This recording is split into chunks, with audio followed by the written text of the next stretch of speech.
Yo, Atlas speaking and welcome to a brand new series on the channel. What if I was reincarnated into the Naruto world as Obito Uchiha and obtained the universal system? Synopsis: opening his eyes, a boy from another world found himself in a new reality. Looking around the classroom, he saw some faces that only existed in the popular animated series of Naruto. After a few interactions, he quickly realized his new state of being, Obito Uchiha. In addition, something peculiar happened. A strange floating box full of text followed him around, its content adjacent to that of a video game. Obito quickly found himself doing quests, tasks, daily jobs, gaining new abilities and sources of strength. Obito slowly rose in strength and influence, becoming the most important figure in the Leaf and ultimately the ninja world. Using his newfound power and influence, Obito plans on changing the ninja world and the Naruto story for the better, fucking over Zetsu, befriending the Akatsuki, shitting on Danzo, and fighting Madara's new successor, are all part of the many adventures of the new Obito Uchiha. Make sure to check out the author of the story linked in the description, and without further ado, let the tale begin. Chapter 1, I, Uchiha Obito. Konoha, year 39. The breeze was gentle, and the sunlight was just right. Inside a spacious classroom, the teacher droned on tirelessly at the podium. Is there any better environment for a nap than this? Zzzzzzzzzzzzz dash. A steady snoring sound broke the monotony. A young boy's head bobbed up and down in rhythm, his posture amusingly awkward. However, none of the other children paid him any mind. This guy sleeping in class was as common as leaves falling in autumn. If anything, people might think he came to school not to learn but to cure his insomnia. The teacher, however, had noticed the disturbance. A girl sitting next to the boy sighed softly and nudged him with her elbow. "Obito, wake up! The teacher's looking at you." "Huh?" The boy opened his eyes groggily, wiping a trail of drool from the corner of his mouth. He glanced around, his gaze landing on the little girl beside him. She had short brown hair, big round eyes, and soft, rosy cheeks with two distinct purple markings on them. Eh? The boy squinted at her, a strange sense of familiarity nagging at him. Then, like a bolt of lightning, it hit him. Walt! Isn't this nowhere Rin? He rubbed his eyes furiously and glanced past her, where a silver-haired boy wearing a mask sat coolly, exuding indifference. Oh! My God! Kakashi Hataki? His jaw dropped as realization dawned on him. If this wasn't a dream, then there could only be one explanation. I've transmigrated? The boy touched his face, and his hand brushed against the goggles on his forehead. Rin had just called him Obito, hadn't she? His new identity was clear. He had transmigrated into the body of Uchiha Obito. Ding! Transmigration detected. Would you like to bind to the system? Still dazed, the boy blurted out, System? What system? Ding! Host has spoken. God-level choice system successfully bound. Before he could process the bizarre turn of events, a piece of chalk flew through the air and hit him squarely on the head. Obito! Stand up! The teacher's patience had clearly run out. Sleeping in class was bad enough, but disrupting it was the final straw. Obito, or rather, the transmigrated boy, stood up awkwardly, his heart pounding. Facing teachers was an instinctive fear for students, deeply ingrained in their DNA. The teacher tapped the blackboard angrily, his voice dripping with menace. Asterisk, repeat the problem I just explained. If you can't, go stand outside. Obito squinted at the blackboard. The problem was about basic ninja world knowledge, entry-level stuff. Yet even with Obito's memories, the boy found it oddly challenging. Suddenly, a translucent screen appeared in front of him. Choices. Apologize sincerely and admit your mistake. After all, sleeping in class isn't great for your posture. Reward, +1 to the teacher's goodwill, argue your case. Tell the teacher you'd definitely get it right if you knew the answer. Reward, double the homework tonight. Say, it's not that I'm looking down on you, Sensei, but these questions insult my intelligence reward, basic ninja world knowledge. The boy's eyes lit up. A cheat system. It's real. The rewards wouldn't make him a powerhouse instantly, but who cared? He was here to live life on the edge. Grinning, he stepped onto his chair, puffed out his chest, and declared, "Sensei, it's not that I'm looking down on you, but these questions are an insult to my intelligence." The classroom fell into a stunned silence. Rin stared at him, wide-eyed. "Obito-kun, what's gotten into you today?" Even Kakashi spared him a glance, his expression saying it all, "Idiot." Choice made. Reward unlocked, basic ninja world knowledge. A flood of information poured into Obito's mind. Suddenly, everything clicked. Smirking, he rattled off the answers to every question on the blackboard with flawless precision. The teacher was dumbfounded. "This is Obito we're talking about, right? The class clown?" Even Rin and Kakashi were shocked. The teacher's eyes welled up with tears, his voice trembling with emotion. "Well done! Well done! Obito, you finally made progress." Obito sat down, shrugging off the teacher's melodramatic response. "It's just answering a few questions why the water works." As the day went on, Obito gradually accepted his new reality. He was Uchiha Obito now. This body, these memories, they were his. In his heart, he vowed, "I'll change the tragic fate of the Uchiha clan." Of course, having a cheat system didn't hurt. For now, though, it was time to take things easy. Heroic efforts? Pfft. That's a joke for fools. After school, as the other students packed their bags, Obito leaned on his desk, grinning at Rin. Ah, childhood sweetheart tropes. Gotta love him. Rin's cheeks flushed as she caught him staring. "Obito-kun, why are you looking at me like that? Is my hair messy?" Shaking his head, he said solemnly. "From afar, you're like the radiant morning sun. Rin, you're beautiful."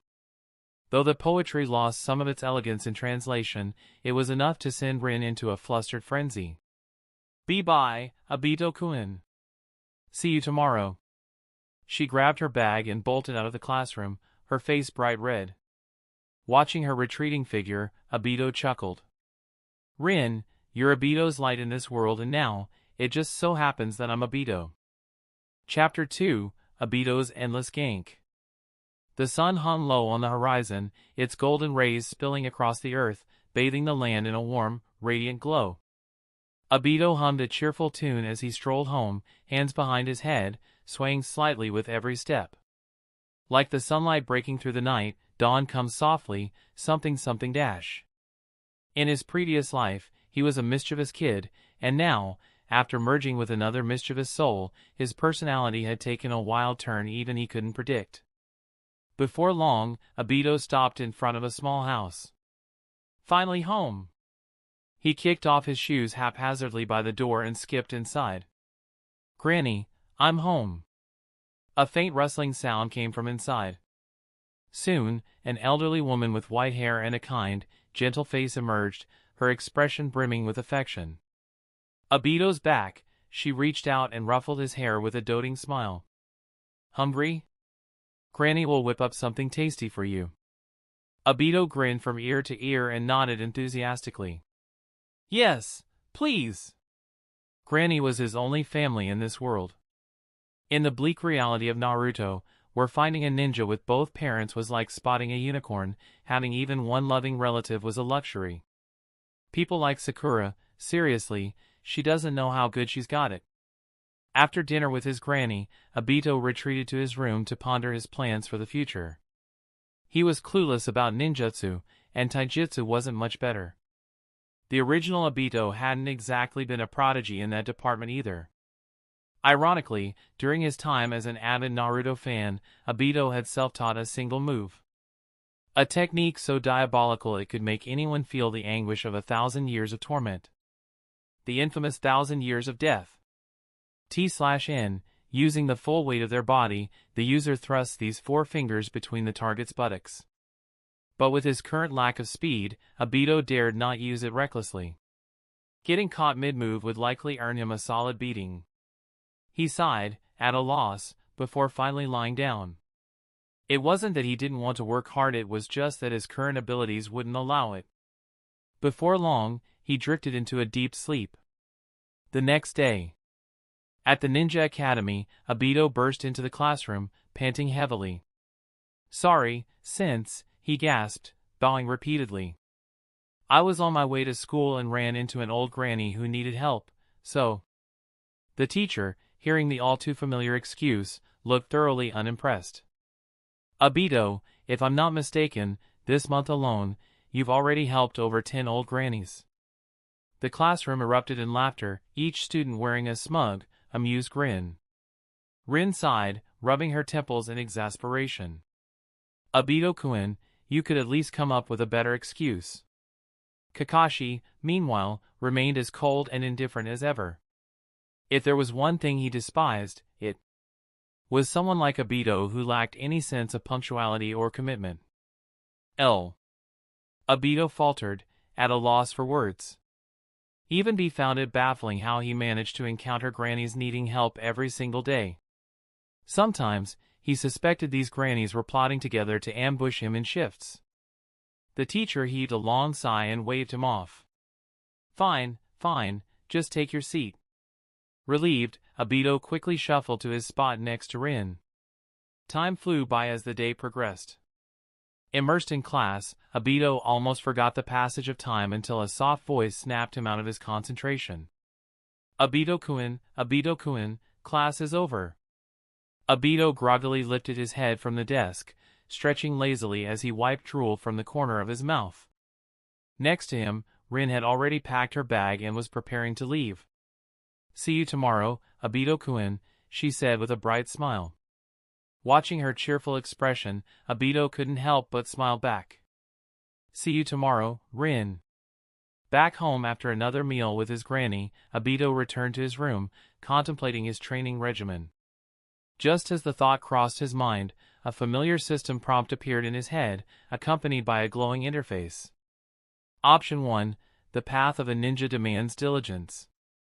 Train tirelessly through the night, young one. Reward, 0.01 units of chakra. Option 2. True training comes from balance. Eat well, sleep well, it's all part of the process. Reward, 0.01 units of chakra. Obito stared at the options, deep in thought. If his guess was correct, the units referenced here had to be an old-school measurement, probably a nod to Kakashi. In that case, the choice was obvious. Without hesitation, Obito flopped onto his bed and pulled the blanket over his head. If only there were a soundtrack of coffin dance to accompany this moment.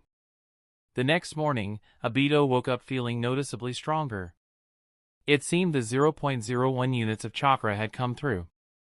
After getting dressed, he stepped out cautiously, his expression serious. As he walked to school, he darted his eyes around wartly, his behavior akin to a thief sneaking around. When the academy came into view, Obito finally breathed a sigh of relief. But as he rounded the final corner, his heart sank. There, standing in his path, was yet another old granny. Seriously?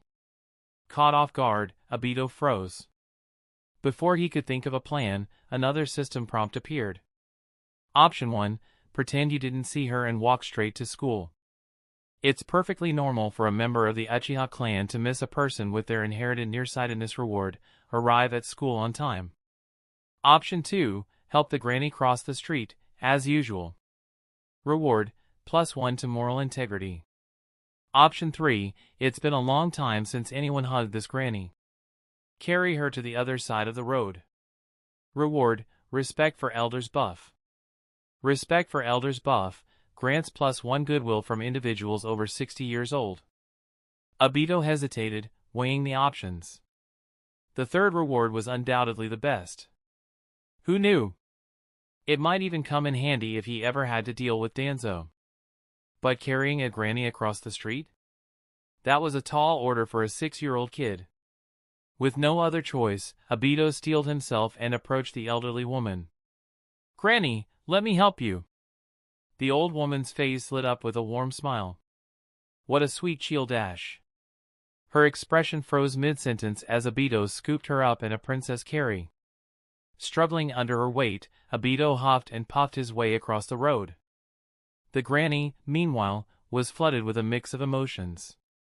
Never in her wildest dreams had she imagined being carried like this at her age. When they reached the other side, the system promptly chimed in his head. Choice completed. Reward, respect for elders buff acquired. Obito exhaled, setting her down gently before darting off toward school. The old granny watched his retreating figure, a newfound fondness in her gaze. What a lovely boy. Back at the academy, Obito once again faced his teacher's deadpan stare. So, let me guess, the teacher said flatly. You helped another granny on your way to school? Obito nodded enthusiastically, his expression full of amazement. Sensei, how did you know? You're incredible. The teacher was at a loss for words. Just take your seat. He sighed, resigning himself to the fact that this was Obito's peak performance. Chapter 3, Challenging My Guy. Afternoon had arrived, signaling the start of the Academy's weekly practical session. Excitement buzzed through the playground as the young ninja assembled. Compared to the monotony of classroom lectures, hands-on practice was far more thrilling. The first exercise was shuriken practice. The instructor hauled out a set of targets from the storeroom and, with a genial smile, waved over Kakashi from the crowd. Kakashi, why don't you demonstrate for everyone? No matter the world, the teacher's favorite was always the top student. Of course, us slackers and pretty lovable too. Kakashi gave a small nod, hands tucked casually in his pockets, and stepped forward. He stopped in front of the target, his silver hair catching the breeze as he moved. The children watched intently, but Kakashi's movements were too quick to follow. By the time TH realized he had thrown the shuriken, several blades were already embedded in the bullseyes. Silence hung in the air for a moment before the girls erupted into cheers. Ah! Kakashi is so cool! Among the shouts, Obito glanced around nervously. Good. Rin wasn't screaming like the others. I knew it. Rin isn't the type to be shallow. But where is she? He scanned the crowd and froze. Rin had somehow ended up beside Kakashi, holding out a flask with a warm smile. Kakashi-kun, are you tired? Have some warm water. Asterisk. Damn it! The boys, including Obito, collectively bristled with anger. A freckled boy muttered bitterly, that bastard Kakashi stole all the attention. How are the rest of us supposed to stand out? Obito nodded in agreement. Exactly. Why don't you go punch him and get back at him for all of us? He puffed out his chest confidently. Just watch. I might not be great with shuriken, but when it comes to sparring, I'll teach that show-off a lesson he won't forget. Obito sighed. Deep down, he knew Kakashi hadn't shown off at all. He was just naturally more talented. And better looking. Before the debate could continue, a lone voice piped up from the boys' group. But don't you guys think Kakashi is seriously cool? Silence. 30 seconds later, a green-clad, bowl-cut boy had been ceremoniously kicked out of their conversation group. The instructor called each student by name for their turn at the shuriken targets. Unsurprisingly, Kakashi's flawless performance had stolen the show. The other students' throws ranged from passable to mediocre. Finally, the instructor sighed and called, last up. Uchiha Obito. Obito strode forward with exaggerated confidence, his walk practically screaming, "Don't mess with me." He hurled his shuriken without even looking at the target and turned to leave, shoulders squared like a hero walking away from an explosion. The playground erupted into laughter. Ha! Not a single one hit the target. This guy keeps yapping about wanting to be Hokage, but the Uchiha clan must be full of clowns. He's their best. He's nothing compared to Kakashi. Honestly, Kakashi should be Hokage instead. Obito pretended not to hear, nonchalantly cleaning out his ears. They don't get it. In Konoha, the true powerhouses are always the underdogs. Only those who start from nothing unlock the most overpowered moves later. The second exercise was sparring. The boys were practically vibrating with energy, all eyes locked on Kakashi. While no one had beaten him, his sparring style was controlled and precise. He never hurt anyone unnecessarily, which made him a safe opponent. The instructor stepped into the center of the field, smiling at the eager students. "Pick your opponents. Who wants to go first?" Before the sentence was even finished, a prompt appeared before Obito. Option 1. Challenge Kakashi and defeat him. As a proud Uchiha, I thrive under pressure there. No one in my league. Reward, priority in choosing a spouse. Option 2. Challenge my guy and last 10 minutes without losing. Youth waltz for no one. Seize this chance for a fiery clash of ideals. Reward, taijutsu enhancement, Jinin level. Option 3. Challenge Noera Rin and beat her senseless. Who needs to fight, guys? Beating up your crush is where it's at. Reward, killer instinct aura. The stronger your love, the harder you hit. Obito froze. What the hell? Option 3? That reward, pass. That's better suited for Itachi. I'm not signing up for the Abuse Your Wife Club. As for option 1, yeah, right. No way I can take down Kakashi right now. Weighing his choices, option 2 seemed the most realistic. With a determined look, Obito stepped forward. I'll go first, Sensei. I challenge my guy. A hush fell over the group. Unlike Kakashi, who sparred with restraint, Guy always gave it his all. His blows were devastating and no one had ever dared challenge him directly. Even the instructor hesitated. Was this going to turn into a teaching accident? You're sure about this, Obito? Obito nodded firmly. I'm sure, Sensei. The instructor waved the others back. Everyone, give them space. In the clearing, Obito faced Guy. As Guy stepped closer, Obito felt a growing pressure, like standing in the path of an oncoming storm. Guy, buddy, could you maybe? You can count on me, Obito. I'll go all out. Guy declared, his eyes blazing with passion. Obito's face twitched. That's not what I meant. The two raised their hands in a sign of confrontation. The moment their hands dropped, the match began. Guy shot forward like a blur, closing the distance in a heartbeat. Obito yelped, scrambling to dodge, but Guy was faster. With a low pivot and a powerful spin, he lashed out with a brutal back kick. Wham! The force of the kick sent Obito sprawling. He lay on the ground, groaning incomprehensibly. Do you want to continue, Obito? Guy asked, his stance steady and concerned. Obito staggered to his feet, gritting his teeth. Continue! Wham! Once again, Obito was sent flying. He stood, dusted himself off, and shouted, Continue! And so it went. Again. And again. Each blow was relentless, yet Obito refused to stay down. The crowd's laughter gradually faded. The sight of Obito beaten, bruised, but unyielding began to stir something in them. Since when did Obito get this gutsy? Nagano muttered, his expression conflicted. Rin clutched her hands tightly, worry written across her face. Obito-kun, why won't you give UPI? You'll hurt yourself like this.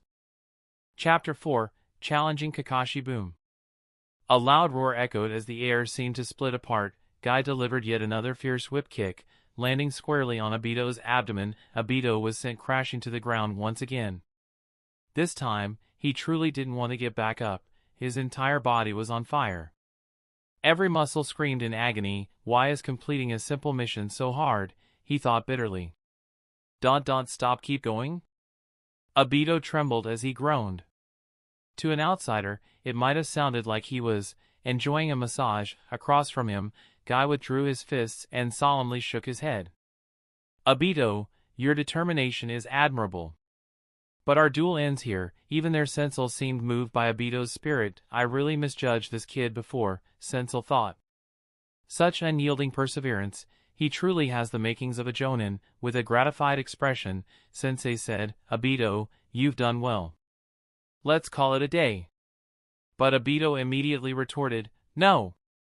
As a severe perfectionist, he refused to allow a single mission failure to stain his record. With great conviction, he declared to Guy, youth does not tolerate even a shred of compromise. Asterisk, please continue to push me until my youth burns out. I won't give up before then. He glanced at his system panel, muttering under his breath, my flame of youth still has 6 minutes and 47 seconds left to burn.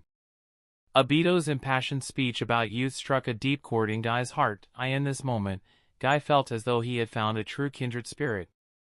Tears streamed down his face as he exclaimed, Obito, this is what youth is all about. Real give it my all because that's the greatest respect I can show you? Crying uncontrollably, Guy resumed pummeling Obito, fists and feet flying with full force. The bizarre scene left the onlookers struggling to keep a straight face. A stifled laugh escaped someone's lips, setting off a chain reaction. Soon, laughter erupted all around. Even Ring couldn't help but laugh through her tears. Obito lay sprawled on the ground, shielding his face with his arms, looking utterly defeated. Damn it, this idiot Guy. He's actually hitting harder than before. Feeling a pang of regret, Obito lamented, who would have thought that my first beating after transmigrating would be something I asked for. Fate truly is like a girl, completely unpredictable. Choice complete. Reward obtained, Taijutsu boost, Jinin level. The moment the system notification rang, Obito shouted at the top of his lungs, Stop! Stop! I surrender. Guy immediately halted his assault, crouching down to help Obito up. Are you okay, Obito? Obito's legs wobbled as he gritted out, Do I look okay to you? His eyes were bruised, blood dripped from his nose, and his swollen face was barely recognizable. He looked more like a pig's head than a person. I'm sorry, Obito. Guy scratched his head awkwardly, guilt written all over his face. Seeing Guy's genuine remorse, Obito felt a little embarrassed. After all, he had been the one who insisted on the beating. If Guy had a fault, it was simply that he was too earnest. With that thought, Obito extended 2 fingers towards Guy, his index and middle fingers. Guy blinked in surprise before lifting his own hand, clasping Obito's fingers with his own.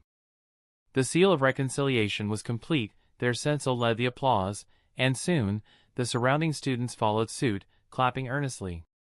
Even Kakashi joined in. This battle had changed Kakashi's impression of Obito. As the applause faded, Sensei began healing Obito with medical ninjutsu while providing commentary.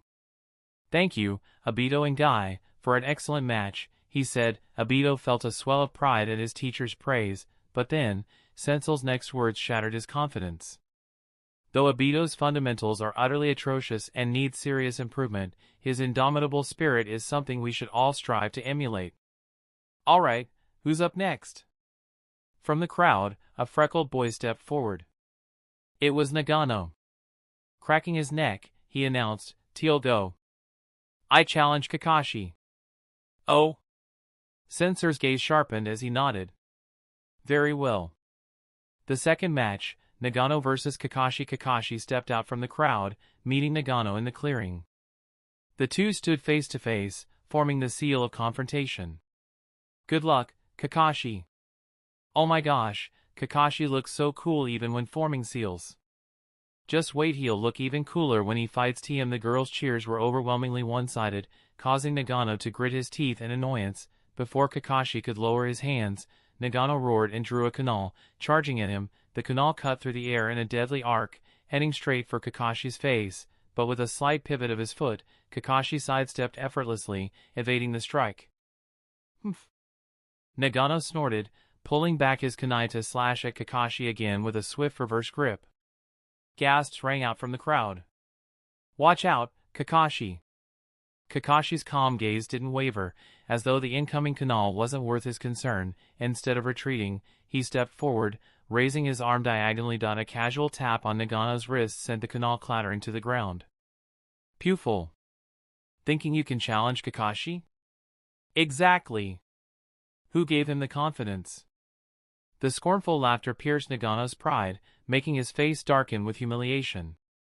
"Damn it," Nagano growled, "I only planned to toy with you, but now I have no choice but to use that move. You forced my hand."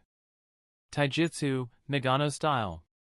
His movement suddenly quickened as he unleashed a flurry of punches, enveloping Kakashi in a storm of strikes. Sensel's eyes lit up with recognition. He nodded approvingly, then shook his head.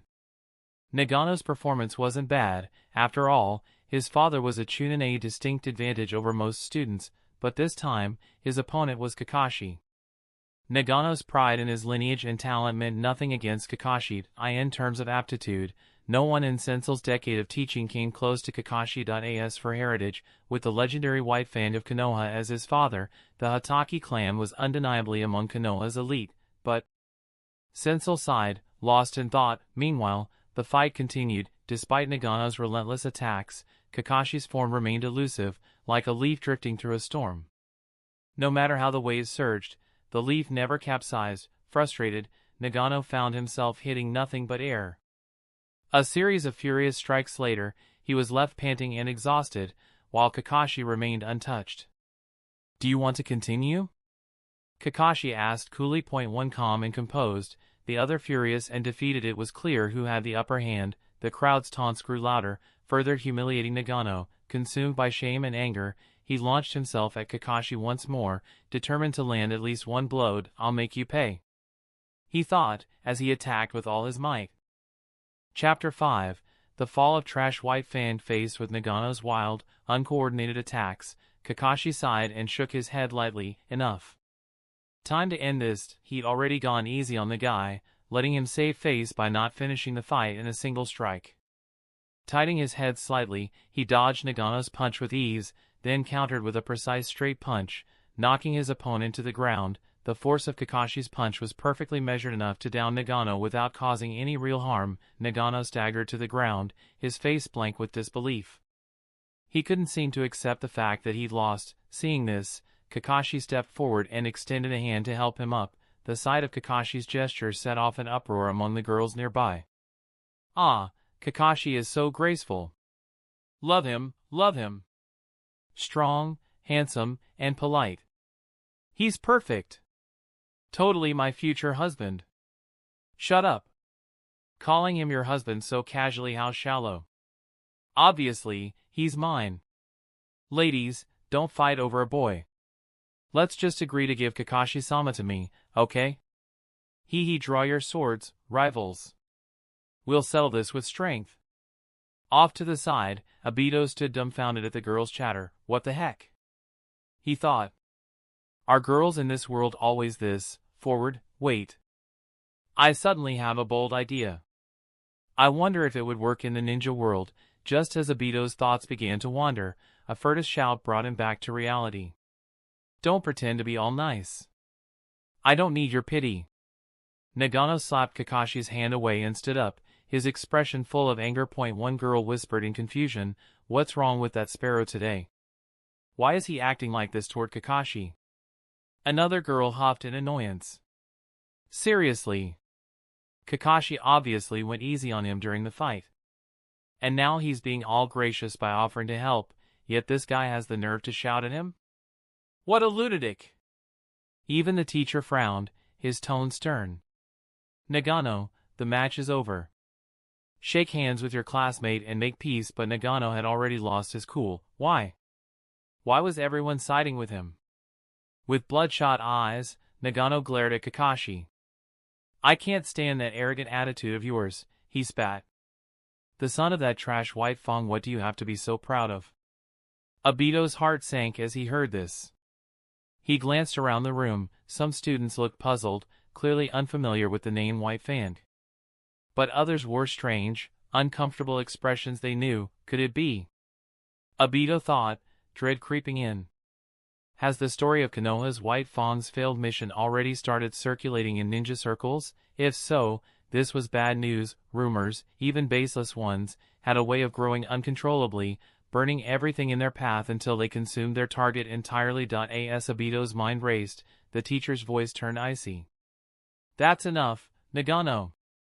A loss is a loss. Attacking your classmate's character won't earn you anyone's respect, but Nagano wasn't done. Why shouldn't I speak the truth, since? Determined to air the glorious deeds of Konoha's white fang, Nagano raised his voice for all to hear. That trash abandoned a mission for the sake of his so-called comrades, causing the village to suffer heavy losses. As a member of Konoha, I have every right to condemn his actions. Choosing personal feelings over the collective good. If that's not the definition of trash, then what is? Kakashi's body trembled. His eyes burned with fury, like a wild beast on the verge of attacking. He wanted to teach Nagano a lesson, but his father's words echoed in his mind. Reluctantly, he swallowed his anger. Seeing Kakashi's suppressed rage, Nagano felt a rush of satisfaction. What's the matter? Cat, got your tongue? You always act so calm and untouchable, like you're above it all. But now look at you, helpless and humiliated. Serves you right. As Nagano noticed the girls who usually admired Kakashi looking at him with different eyes, his smugness reached new heights. Let's see if anyone still idolizes you now, White Fang's brat. From now on, it's my turn to shine. Rin, worried, glanced at Kakashi's lonely figure. Kakashi, she murmured. Guy wanted to speak up for Kakashi but struggled to find the words. The teacher sighed heavily. Sakumo dedicated his life to this village, only to be slandered by a brat. How absurd. His gaze turned cold. Nagano, so long as I'm your teacher, don't even dream of graduating. The murmurs around the classroom were turning malicious. Wow, Kakashi's dad really did that? What do you think? Yeah, that's something. Hearing the growing gossip, Obito shook his head in disappointment. He finally understood why White Fang, such a remarkable ninja, had chosen to end his life, the weight of public opinion. It's crushing. Obito turned to Nagano, his eyes narrowing with disdain. This guy, who lost fair and square but still had the gall to stir up trouble, what a piece of trash. I can't stand it anymore. Nagano was still basking in his own delusions, imagining Kakashi's fall from grace. Suddenly, a shadow darted out from the crowd. Enough! With a flying kick, Obito sent Nagano sprawling to the ground. Staggering to his feet, Nagano stared at Obito in shock. Obito! Are you out of your mind? You dare attack me? Obito sneered, spitting on the ground. And you dare slander a hero like Konoha's White Fang? When he was out serving the village, you were still in your dad's pants. Nagano stammered, You. Obito picked his nose nonchalantly. Yeah, whatever. Too dumb to keep up, huh? Fine. Let's settle this the old-fashioned way with a fight. What do you say, Dead Sparrow? He formed a seal of opposition, glaring provocatively at Nagano. Nagano's face twisted with rage. Kakashi humiliates me, and now this loser wants in on the fun too? Fine. Let's go. Nagano charged at Obito, abandoning hand seals altogether in his fury. Kakashi watched the scene unfold in confusion. Today's been full of surprises. Even I'm struggling to process it all. The teacher, however, chose not to intervene. Though Obito likely wouldn't win, there was always a chance. After all, Obito is full of surprises. Maybe he really will teach Nagano a lesson he won't forget. For the first time, the teacher looked at Obito with genuine hope. Don't let me down, Obito. Rin clutched the hem of her skirt nervously. She knew Obito's skill level well enough. He didn't stand a chance, especially after being beaten up by Guy earlier. Obito-kun, you're too impulsive. But he did look kind of cool standing up for Kakashi just now. As everyone held their breath, Nagano's fist came hurtling toward Obito. Chapter 6. White Fang is a hero. The attack was imminent, but Obito remained unflustered. If this had been the old him, he might not have been a match for Nagano.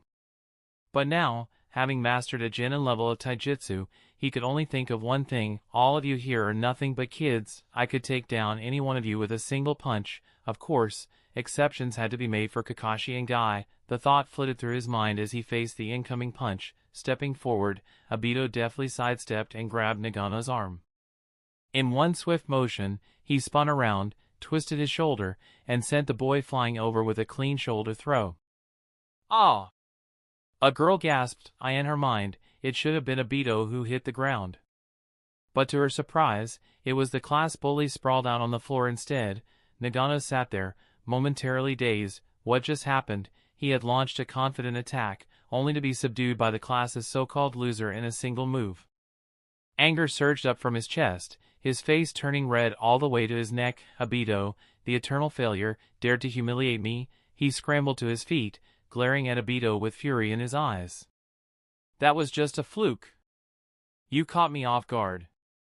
Now, I'll show you the difference between us. Obito smirked, unimpressed. To him, these threats were nothing more than a typical tantrum from an elementary schooler, yet, the tone in Nagano's voice reminded him of an old man ranting about the good old days. Fueled by anger, Nagano seemed to regain his composure. He circled Obito cautiously, searching for an opening. The teacher watched from the side and sighed inwardly. Truth be told, Obito's earlier victory had been a surprise. But now that Nagano was serious, the teacher figured Obito wouldn't stand a chance. He discreetly approached, prepared to intervene once Obito inevitably got knocked down. However, as Nagano circled, no openings appeared. His steps faltered when he accidentally stepped on a small indentation in the ground, nearly losing his balance. Obito didn't hesitate and charged forward, but in that instant, Nagano stabilized himself and smirked. I baited you into this. You're finished, loser. Slap. A crisp sound echoed across the training ground. Nagano froze, one hand covering his cheek. Obito chuckled. You thought I'd fall for that? Please. While you were thinking 2 steps ahead, I was already on step 5. He moved closer, casually brushing off Nagano's attempts at intimidation. Don't underestimate us losers, idiot. Obito gave him no chance to recover. Seizing the moment, he unleashed a relentless flurry of punches, all while shouting incomprehensible phrases. Even the teacher had to step in. Cough, cough. Obito, that's enough. Reluctantly, Obito withdrew, glancing at Nagano sprawled on the ground. Then he looked at the crowd of classmates, all staring at him as if seeing him for the first time. He cleared his throat and decided to say something profound. I know most of you think that a shinobi who breaks the rules or fails a mission is trash. But someone who doesn't value their comrades is worse than trash. White Fan of Konoha is a true hero. The declaration left Kakashi visibly shaken. His expression softened as he looked at Obito, a rare flicker of admiration in his eyes. Above his head, an invisible dialogue box seemed to appear, favorability +1. Obito smirked inwardly.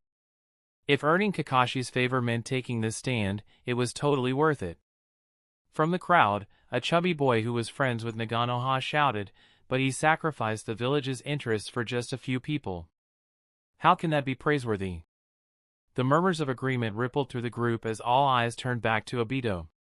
He snorted. And those few people weren't our fellow villagers? Let me ask you this: if it were your parents on that mission, would you still speak so easily about sacrificing them? The boy's face turned pale. Lee wanted to argue that the village came first and that parents were secondary, but the thought of his own parents stopped him cold. Obito sighed, his voice tinged with disappointment. See? It's easy to stay rational when it doesn't involve you. But if it were your loved ones, what choice would you make?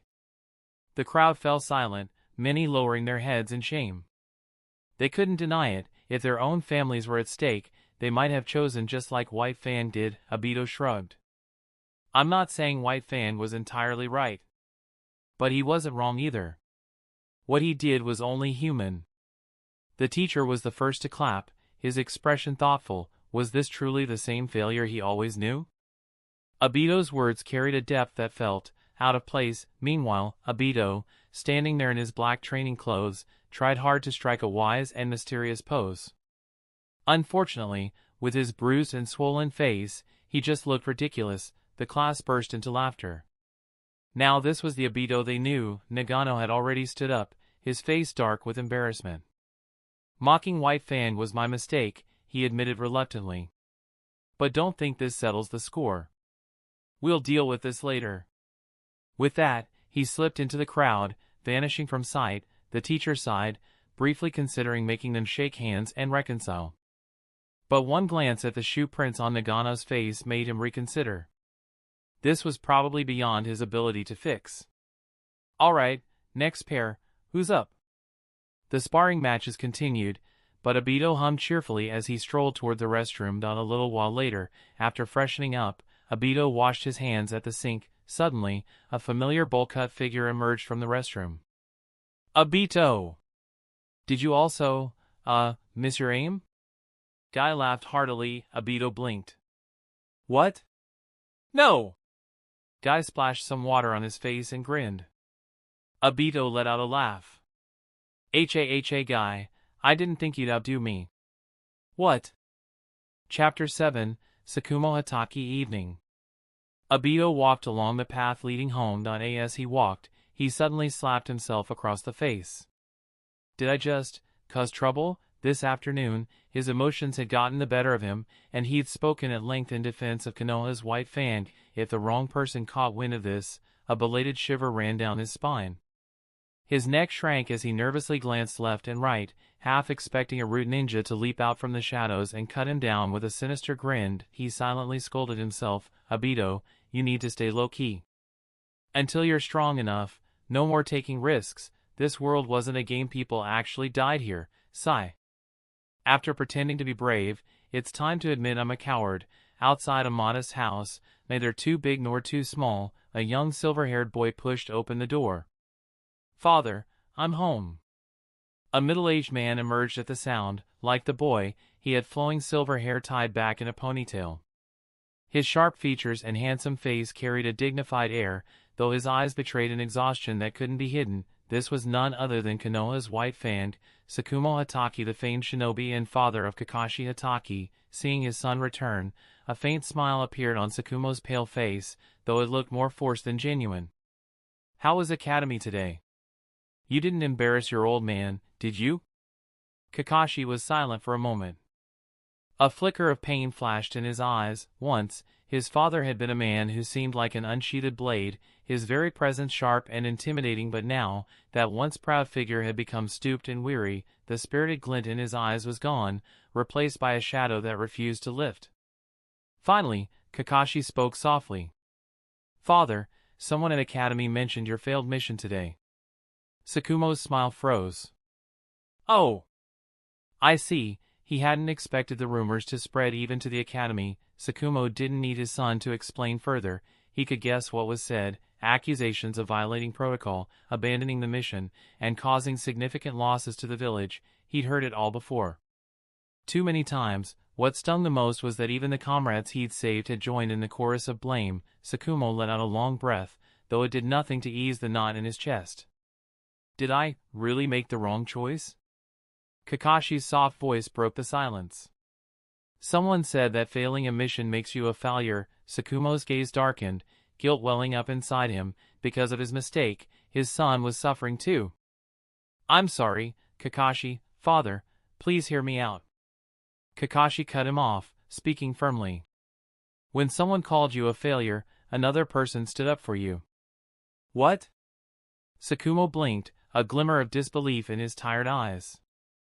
They said that if failing a mission makes you a failure, then abandoning your comrades makes you less than a failure. They also said, in their heart, Konoha's white fan is a true hero. Sakumo's body stiffened, his eyes widening in shock. Kakashi, are you serious? In all these days of scorn, this was the first time anyone had voiced support for his decision. Kakashi nodded solemnly. Of course. And the one who said it, you've met him before. His name is Uchiha Obito. He's a friend of mine. Sakumo's expression turned complicated. Son, you've made a good friend for the first time in days. A small, genuine smile tugged at the corner of his lips. After Kakashi retreated to his room, Sakumo's face grew serious. The recent days had brought an unsettling realization. He had unwittingly become an obstacle in someone's plans, and that someone seemed intent on ruining him. If he couldn't find a way to turn the tides, his own downfall wouldn't matter. But Kakashi, his gaze turned sharp as steel. Hokage's office, Hiruzen Sarutobi sat at his desk, sipping a freshly brewed cup of goji berry tea. Ah! He sighed contentedly that he'd once scoffed at such things in his youth. The idea of middle-aged men clinging to their tea and goji berries had seemed absurd, but now, with age catching up, between the endless paperwork by day and keeping his wife happy by night, his energy wasn't what it used to be. A knock at the door interrupted his musings. Come in, Hiruzen called, swiftly hiding the tea. A man entered, and Hiruzen greeted him warmly. Kisuke! What brings you here today? Come, have a seat. Kisuke, the teacher of Kakashi and Obito's class, nodded politely and sat across from the Hokage. Lord Third, I believe I may have found another promising student. Hiruzen raised an eyebrow, intrigued. Oh? And who might that be?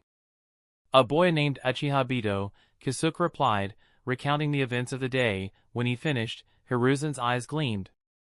So this young Uchiha, he already understands the essence of protecting one's comrades? Impressive. Very impressive for Hiruzen. The fire will was rooted in protecting and passing down the bonds of the village. Such a realization at Obito's age was rare indeed. Real keep a close eye on him, Lord Third, Kisuke assured, but then, as if struck by a sudden thought, Kisuke hesitated. Though, forgive me for asking, but hadn't you ordered the White Fawn's failed mission to be classified? How could this information have leaked? Hiruzen rubbed his temples, visibly irritated. I've been asking myself the same question, Kisuke. He noticed the flicker of suspicion in Kisuke's eyes and frowned deeply. Do you think I spread the rumors myself? Kisuke awkwardly waved his hands. No, of course not. It's just, after some hesitation, Kisuke finally spoke. Recently, there have been whispers that White Fang is being targeted because his fame has overshadowed yours. Hiruzen's face darkened instantly, as if a thundercloud had descended. Seeing the Hokage's expression, Kisuke gulped and quickly rose. Ah! I just remembered I left something cooking at home. I'll take my leave now. Go, Hiruzen grumbled, waving him off. Kisuke practically fled the room. Left alone, Hiruzen retrieved his pipe, puffing thoughtfully. Konoha's waters are growing murky, the shadows stirring beneath the surface. Who could they be? Chapter 8, Hiruzen, Danzo, and the Uchiha. To be honest, Hiruzen felt completely speechless about these baseless rumors. Over the years, his contributions to Konoha were undeniable. It was under his leadership that the village triumphed in the Second Great Ninja War. The new generation of powerful Shinable, who had emerged during this period, all grew under his guidance.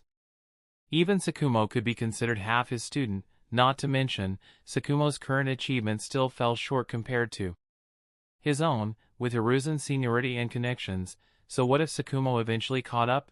It wasn't as though he had committed any major mistakes. Could Sakumo possibly take credit for his accomplishments and force him to step down? Who understood Sakumo's character better than Hiruzen? Was there any need to fear that he might stage a power grab? After all, the order to suppress the news of Sakumo's mission failure had been given by Hiruzen himself. Seriously, what were these people even thinking? But that's the thing about rumors, they're disgusting because of their nature. Most people lack the ability to discern truth from lies. All they do is eagerly spread gossip, enjoying the chaos it brings. Hiruzen took a deep drag from his pipe, narrowing his eyes slightly. If you connect these two rumors together, it seems the mastermind behind them intends to kill two birds with one stone. Could it be him? Hiruzen tapped his pipe against the table. A masked Ambu entered the room at his summons, kneeling on one knee.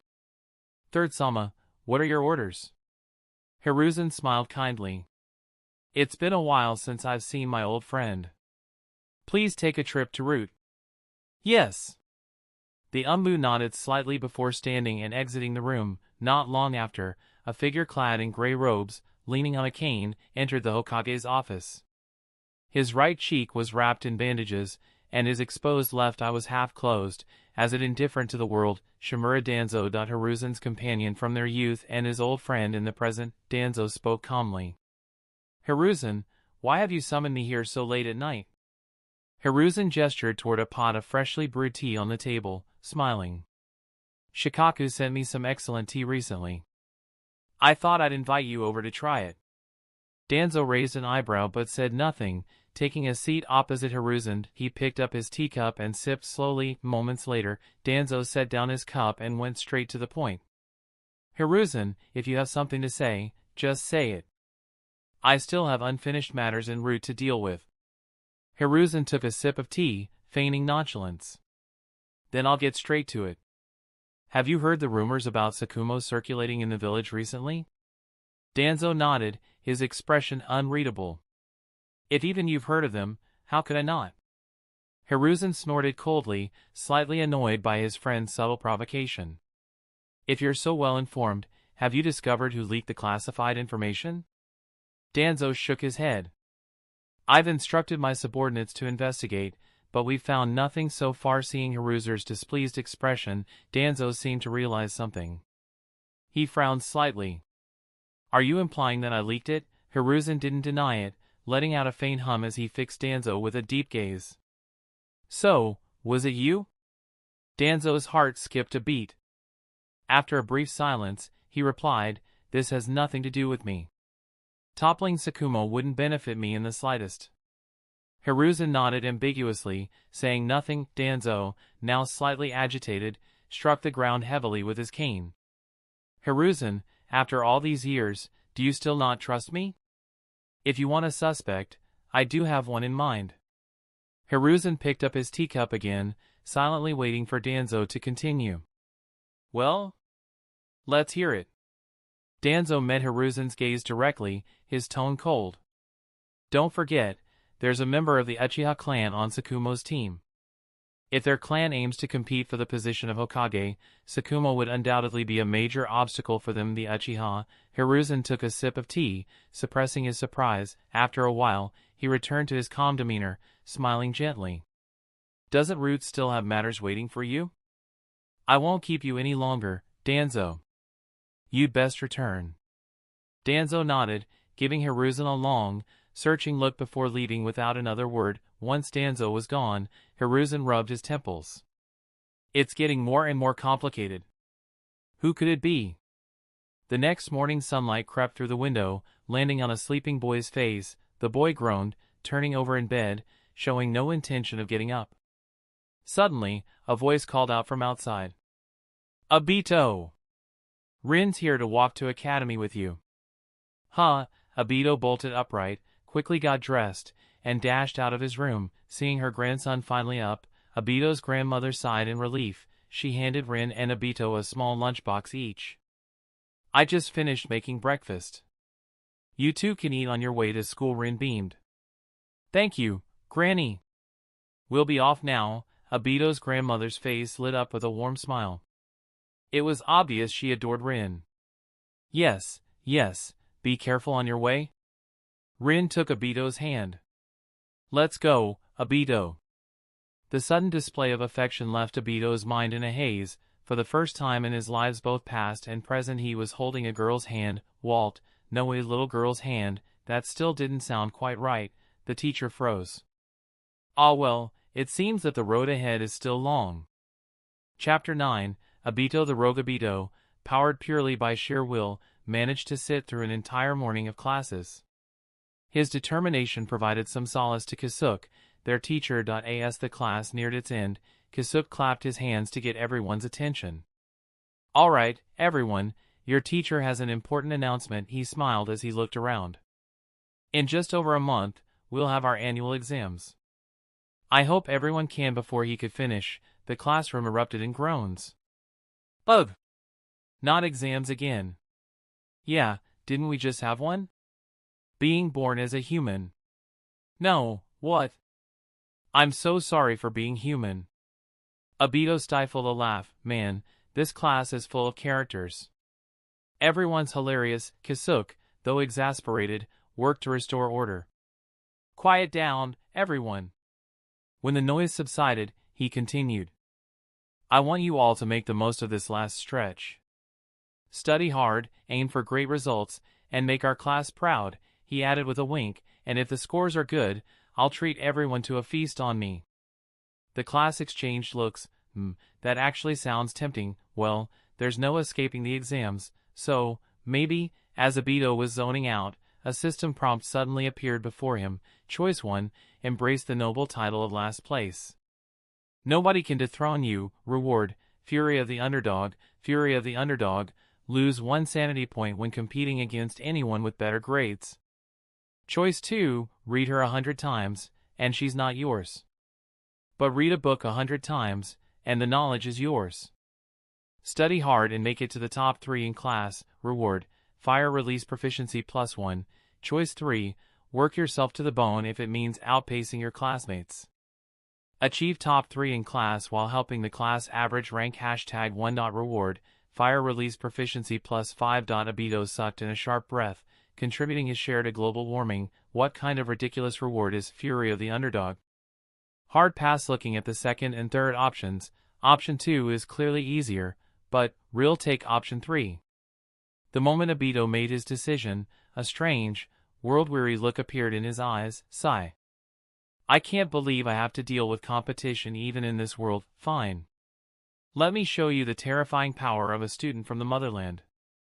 Brace yourselves for the dread of true competition. If I don't die from overworking, I'll just keep working harder. With determination in his eyes, Obito shot his hand into the air. Teacher, I have a question. Kisuke felt his heart skip a beat. Oh no, what kind of trouble is this kid up to now? He gave Obito a wary nod. Go on.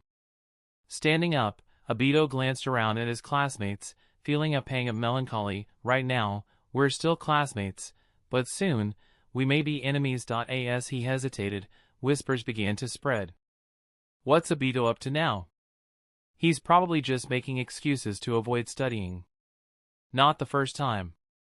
Yeah, why are we stuck in the same class as him? He's dragged the average down by 10 points. Obito overheard, and his fleeting guilt vanished. With a cheerful grin, he declared, Teacher, I think the homework you assigned today is way too little. Since the exams are coming up, shouldn't we double it? The classroom fell into stunned silence. What the dash? Is this guy nuts? Kisuke's grin grew wider. I'm starting to like this kid more and more. Well, since Obito feels that way, perhaps today's homework is a bit light. Everyone, open your textbooks. Let me add a few more questions. Reluctantly, the students flipped open their books, glaring daggers at Obito. Fortunately, Kisuke only added 5 or 6 questions, which slightly eased their despair. That's all for today's extra homework, Kisuke announced cheerfully before leaving the room. Nanny? Obito! You're the worst. As the teacher walked out, Kakashi hesitated before standing. He seemed ready to say something to Obito, but someone beat him to it. Nagano slammed his hand on his desk and stormed over to Obito. Obito, meet me in the grove tonight. We've got some scores to settle. Obito rolled his eyes. What scores? Yesterday, you peaked in life by daring to insult the 6th Hokage and provoke a warlord. You should be thanking me, still, he smirked. Sure.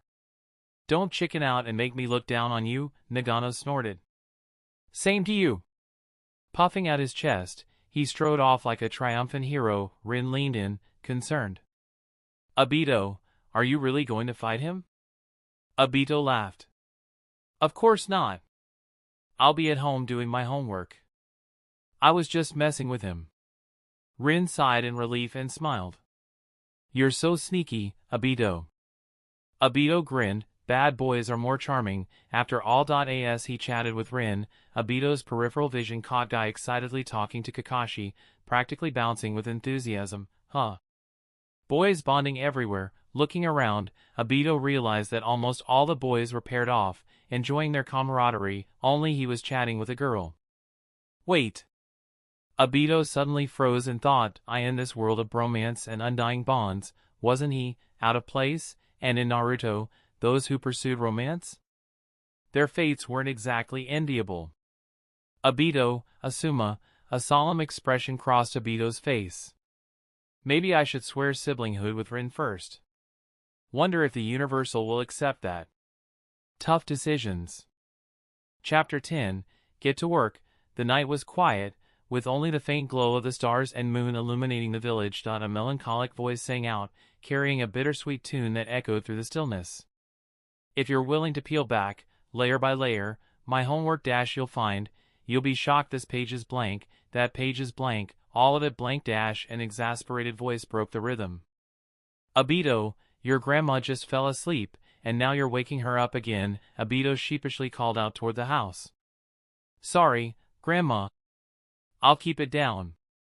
Rest well. He sighed heavily, staring at the mountain of unfinished homework before him. Ugh, this is way too much. There's no way anyone could finish all this in one night. Grumbling to himself, he muttered, "Guess I'll have to watch my back at school tomorrow. I bet there's a whole line of people ready to kill me over this." After some more futile scribbling, he slammed his hands on the table and stood up. "That's it. I'm done."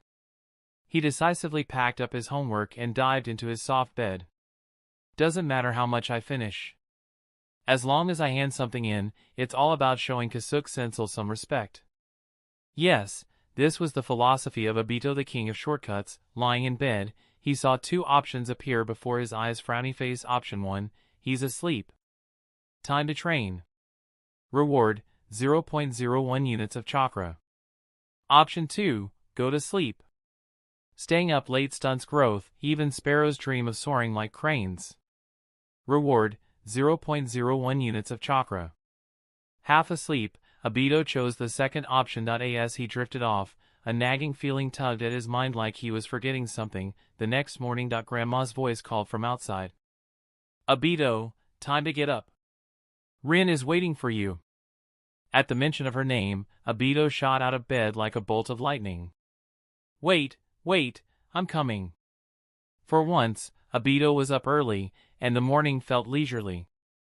After breakfast with Rin and his grandma, the three set off towards school, with Obito proudly holding Rin's hand. Growing up together in Konoha, their bond had always been close. As Obito glanced at Rin's bright smile, a soft warmth filled his heart. If only I could stay with her like this forever. But deep down, Obito knew such peace couldn't last. Somewhere in this world, a crisis was brewing, one that would engulf the entire shinobi world. No one could escape its shadow, and he would be the first in its path. So, even with the system by his side, there was no room for complacency. At Academy, Obito felt a chill as soon as he entered the classroom. Several pairs of hostile eyes were glaring at him. If looks could kill, he would have been sliced to pieces by now. Shrinking back, he cautiously made his way to his desk. "Huh? What's this?" Inside his desk was a small package. Curtis, he opened it to find a few cartons of milk and a note. The note read, "Thank you," with no signature. Obito stared at it for a moment before smirking. "You think you can trick me, Obito the Great, with such a simple play?" He tossed the package, milk and all, into the trash without hesitation. Satisfied, he returned to his seat, completely oblivious to Kakashi in the corner, whose face had turned several shades darker. Moments later, Kasuke-sensei strode into the classroom with his books. "All right, everyone, let's start class." A chubby kid raised his hand.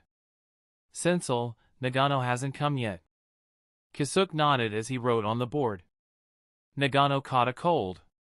He's already informed me and will be absent today." Obito froze in realization. So that's what I forgot yesterday. I completely forgot about Nagano. Shaking his head, he focused on Kasuke's lesson. Over the next few weeks, an astonishing phenomenon took over the class. Obito was seriously studying. He sat upright during lessons, answered questions faster than anyone, and his progress was jaw-dropping. The class was bewildered. How was this once hopeless slacker improving so fast? Obito, of course, thought it was only natural. To him, everything Kasuke taught was laughably easy. History. Konoha's few decades are nothing compared to Earth's thousands of years. Science? Please, it's child's play. Math?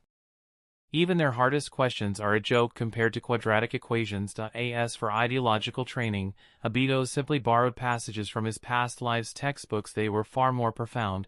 The only thing requiring real effort was learning ninjutsu basics. But even then, he thought, with hands like mine, what can I do? The shift in Obito's attitude ignited a competitive fire in the class. How is he improving so fast? He's about to surpass me. This is terrifying. We can't let him overtake us. Determined to keep their lead, the top students began studying harder than ever. Kasuke-sensei's class turned into an academic battlefield, which was exactly what Obito wanted. A month flew by. On the day of the annual exam, the sky was gloomy, rain drizzling down as if mirroring the students' anxious hearts. Inside the classroom, Chunin instructors patrolled the aisles, ensuring no one cheated. The students sat in misery, some nervously scratching their heads. No amount of desperation could help them with these questions. Obito, on the other hand, breezed through his test. This is way too easy, he muttered, finishing in no time. He considered turning his paper in early but then had a mischievous idea. Grinning, he began dramatically flipping through his test booklet. Flip, flip, the sound made the other students panicked. I've only answered 2 questions, and they're already flipping pages? Kasuke noticed and smacked Obito on the head. Quit messing around and double-check your answers. Did you even fill in the answer sheet? Obito froze. Answer sheet? What answer sheet? Sighing, Kasuke handed him one. You didn't even grab it. If you fail again, you'll be standing in class for a week. The class erupted into laughter as Obito sheepishly scratched his head. I'm aiming for the top 3 this time, since... His bold claim only made the laughter grow louder. Nagano chuckled so hard he almost fell out of his chair. You? Top 3? If you make it, I'll take your last name. Obito smirked. I don't want you to take my name.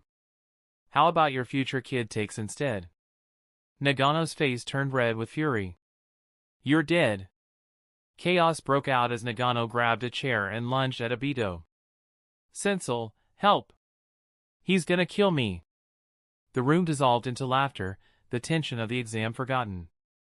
Chapter 11, White Fawn's invitation. After the written exam, it was time for the practical assessment. For first-year students, this part was straightforward, consisting of only one test. Shuriken throwing. The training field was already set up with a row of targets, waiting for the students to test their skills one by one. The scoring rules were simple. Each student had 10 shuriken to throw. 1 point for hitting the first ring, 2 points for the second, and so on, up to 10 points for a bullseye. The maximum score was 100 points. Hataki Kakashi, 100 points.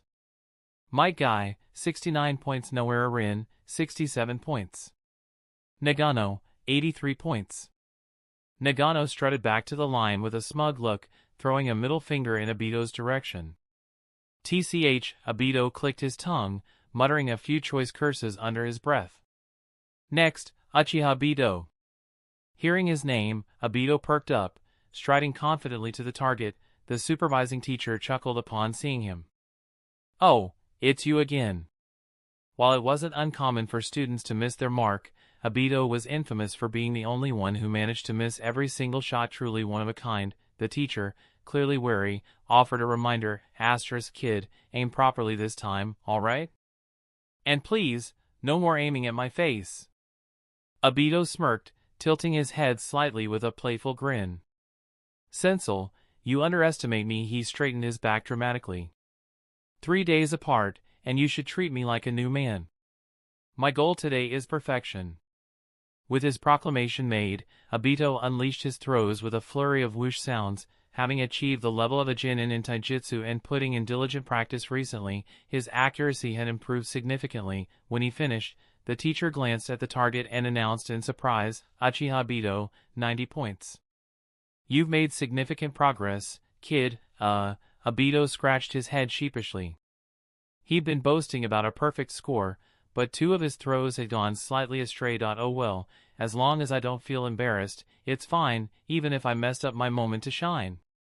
In truth, 90 points was an impressive score. Aside from Kakashi, that was among the top scores of the day. Once everyone had finished, a teacher announced loudly, the results of the annual exam will be released in a week. In the meantime, there will be no assignments. Take this week to relax. The students erupted into cheers before the teacher could finish. Woo! Yeah. Rin sidled up to Obito, her large eyes sparkling. Obito, do you have any plans for the break? Obito thought for a moment before shaking his head. Not really. Maybe we could dash. Why not come over to my place? It's pretty spacious. Just as he was about to invite her to hang out at his house, an unexpected figure approached them. Rin blinked in surprise before beaming. Kakashi, we were just talking about plans for the break. Want to join us? Kakashi ignored Rin completely, turning to Obito. My father wants to invite you to dinner at our house tonight at 7 inch. As soon as Kakashi finished speaking, a system prompt appeared before Obito. Frowny face. Option 1, who needs an old man when I have a cute girl? Decline the invitation. Reward, +1 cool point. Option 2, women only slow down my sword drawing speed. Accept and learn Kenjutsu from White Fan. Reward, unlock a follow-up mission. This was the first time Obito had seen a reward for unlocking a follow-up mission. After a brief moment of hesitation, he chose option 2. Alright. Please thank your father for the invitation. Kakashi nodded. He turned slightly toward Rin, giving her a brief nod as a greeting, before walking away without another word. Obito glanced at the somewhat deflated Rin and pretended to grumble. That Kakashi guy is as cold as ever. How could we treat our adorable Rin like that? Rin blushed, her cheeks turning pink. Obito, stop teasing me. I'm not teasing, Obito replied earnestly. Rin is the cutest in my eyes. After successfully cheering her up, Obito headed home. Since he'd be out for dinner, he needed to inform his grandma. At 6:30 in the evening, Obito left his house, humming as he walked. The moon hangs high, and a meeting awaits. Too bad it's not with a beautiful big sister, but a middle-aged man instead. Still, he couldn't help but wonder, why had White Fan invited him over?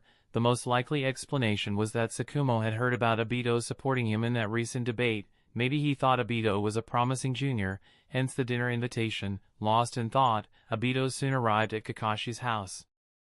Outside the modest yet cozy home, a figure stood waiting. Obito waved as he approached. I'm here, Kakashi. Chapter 12, White Fawn's request. After a hearty dinner, Kakashi dutifully gathered the dishes and went to the kitchen to wash up. Meanwhile, Obito rubbed his satisfied belly, nodding approvingly. Well, Kakashi's definitely got the makings of a great house husband, he mused. I just wonder which lucky woman or maybe man he'll end up with. As Obito's imagination ran wild, Sakumo suddenly broke the silence. Obito, in your eyes, what kind of person do you think I am? Before Obito could answer, a familiar system notification popped up in his vision. Frowny face. Option 1, White Fawn. Simple, you're a true hero. I feel such a strong connection with you. Why don't we become sworn brothers? Reward, Kakashi +1 nephew affection. Option 2, I can't say for sure, but if my father were still alive, I think he'd be just as gentle and dashing as you. Reward, unlock follow-up mission. Looking at these ridiculous options, Obito couldn't help but groan internally. If I choose option 1, Kakashi will probably stab me on the spot straight for the heart. No hesitation. As for option 2, it's way too sycophantic. But at least it's safer. And hey, I'm not picking it because of the reward, okay? Totally not. It's just... Option 1 is a death sentence. With an expression of admiration and a sincere tone, Obito replied, I can't say for sure, but if my father were still alive, I think he'd be just as gentle and dashing as you. Sakumo froze, visibly moved. He hadn't expected Obito to hold him in such high regard. He chose not to press further. After all, being likened to a father was already the greatest compliment. In the kitchen, Kakashi paused mid-scrub, stunned. Obito had once again expanded his understanding of shamelessness. Sakumo took a deep breath and, in a seemingly casual yet serious tone, asked, then, what do you think of my son, Kakashi? Kakashi perked up his ears, curious about Obito's answer. This time, no system prompt appeared. Obito decided to answer from the heart. Kakashi, He's the kind of guy you could call a lifelong friend. Someone who carries the weight of darkness but still strives toward the light. He endures pain yet passes on kindness. Though he's a bit of a perv, he's practically perfect. As long as he doesn't stab me in the back or, mess with my future wife, we're good. Sakumo, with his keen eyes for people, could tell Obito was being truthful. He nodded with satisfaction. Obito, you're a good kid. It's Kakashi's blessing to have a friend like you. In the kitchen, Kakashi scoffed, feigning indifference. But the slight upturn of his lips betrayed him, and he found himself washing the dishes faster than usual. Sakumo stood up with a smile. This is our first time meeting, Obito. As your elder, I'd like to give you a gift. Walt here for a moment. With that, he disappeared into another room to rummage around. Obito, intrigued, rubbed his hands together in anticipation. What kind of gift could it be? Before long, Sakumo returned, carrying a katana, and handed it to Obito. This blade is called Kagesho, named for its slender shadow in the sunlight. From now on, it's yours. Crash! The sound of breaking ceramics came from the kitchen, followed by Kakashi rushing out, his face full of disbelief. Father, you're giving Kagesho to him? Obito glanced at the sword in his hands. Seeing Kakashi's reaction, he could immediately tell how precious it was. Hugging the katana tightly, he looked to Sakumo for confirmation. White Fawn Simple, isn't this gift a bit too valuable? Sakumo shook his head, his expression calm. A blade's true worth lies in the hands of its wielder. This sword suits you well. Keep it and don't let it down. Kakashi struggled to comprehend. Father, Sakumo silenced him with a look before turning back to Obito. Obito, now thoroughly enamored with the katana, couldn't help but admire its craftsmanship. The blade's perfect length, the intricate red patterns etched onto its surface, and the crisp metallic chime as it slid in and out of its sheath, it was irresistible. No boy could resist the allure of a masterpiece like this, a roaring sports car, a sparkling blade, or the laughter of a girl. Carefully storing Kagesho, Obito bowed deeply to Sakumo. Thank you, White Fawn Simple. I love it. Sakumo gave a small nod. As long as you like it. After ruffling Kakashi's hair in consolation, Sakumo turned back to Obito. Obito, have you ever studied Kenjutsu? Obito shook his head honestly. Not at all, White Fawn Simple. In fact, I've barely touched a sword before. Sakumo pondered for a moment before instructing, Kakashi, finish cleaning up the kitchen. Obito, follow me reluctantly. Kakashi returned to the kitchen while Obito followed Sakumo to the Hataki training ground, picking up a random blade from a nearby rack. Sakumo's entire demeanor shifted. The warmth and gentleness he radiated earlier vanished, replaced by a sharp, imposing aura that demanded reverence. Obito instinctively took a few steps back, overwhelmed by Sakumo's sheer presence. Sakumo's gaze deepened, his focus narrowing to the blade in his hand. Kenjutsu requires a solid foundation. To achieve anything, you must practice diligently. Since you're a beginner, I'll teach you one move today. Lato, the art of drawing the blade. Placing his hand on the hilt, Sakumo demonstrated. Swish, the katana flashed, cutting through the air with a brilliance that seemed to tear reality itself. Obito was left speechless. Damn, that's cool. By the time he snapped out his awe, Sakumo had already sheathed his sword and was patiently watching him. The essence of Lato is a decisive, one-hit kill. By harnessing explosive speed in a single moment, you strike before your opponent can react. If you're truly interested in Kenjutsu, practice this daily. And if possible, study some foundational techniques to complement it. Obito grinned sheepishly. Uncle, that move was amazing. Can you show me again? After coaxing Sakumo into demonstrating several more times, Obito finally grasped the basics of Lato. Bowing deeply once more, he hesitated before asking, Thank you for the sword and the lesson, White Fawn Simple. But, may I ask why? Sakumo set his blade aside, his eyes clouded with melancholy. Obito, you're a clever boy. Lately, I've been facing some challenges. If, and I mean if, something were to happen to me, I hope you'll look after Kakashi for me. Chapter 13, Courage Leads to Strength. Kakashi has always been stubborn since he was a child. I'm worried that he might. Sakumo let out a long sigh, leaving the sentence unfinished. Obito felt a chill run through him. Had Sakumo already realized something? A sense of helplessness welled up within him. He genuinely admired this gentle senior and wanted to do something to help. But as things stood, his position was insignificant, and his strength was lacking. Apart from silently sighing in his heart, it seemed there was nothing he could do. After a moment of reflection, Obito met Sakumo's eyes and said earnestly, White Fawn Simple, please take care of yourself. Stay strong, I beg you. Sakumo smiled faintly and said no more. After practicing with Obito for a while longer, Sakumo led him out of the training room. In the living room, Kakashi had just finished cleaning up the kitchen. He sat on the couch, intending to rest for a bit. Sakumo entered and said, Son, it's time for Obito to head home. Go see him off. Kakashi sighed inwardly but maintained a calm expression as he stood up. Yes, Father. Obito, on his way out, bid Sakumo a heavy-hearted farewell. White Fawn Simple, thank you for your hospitality today.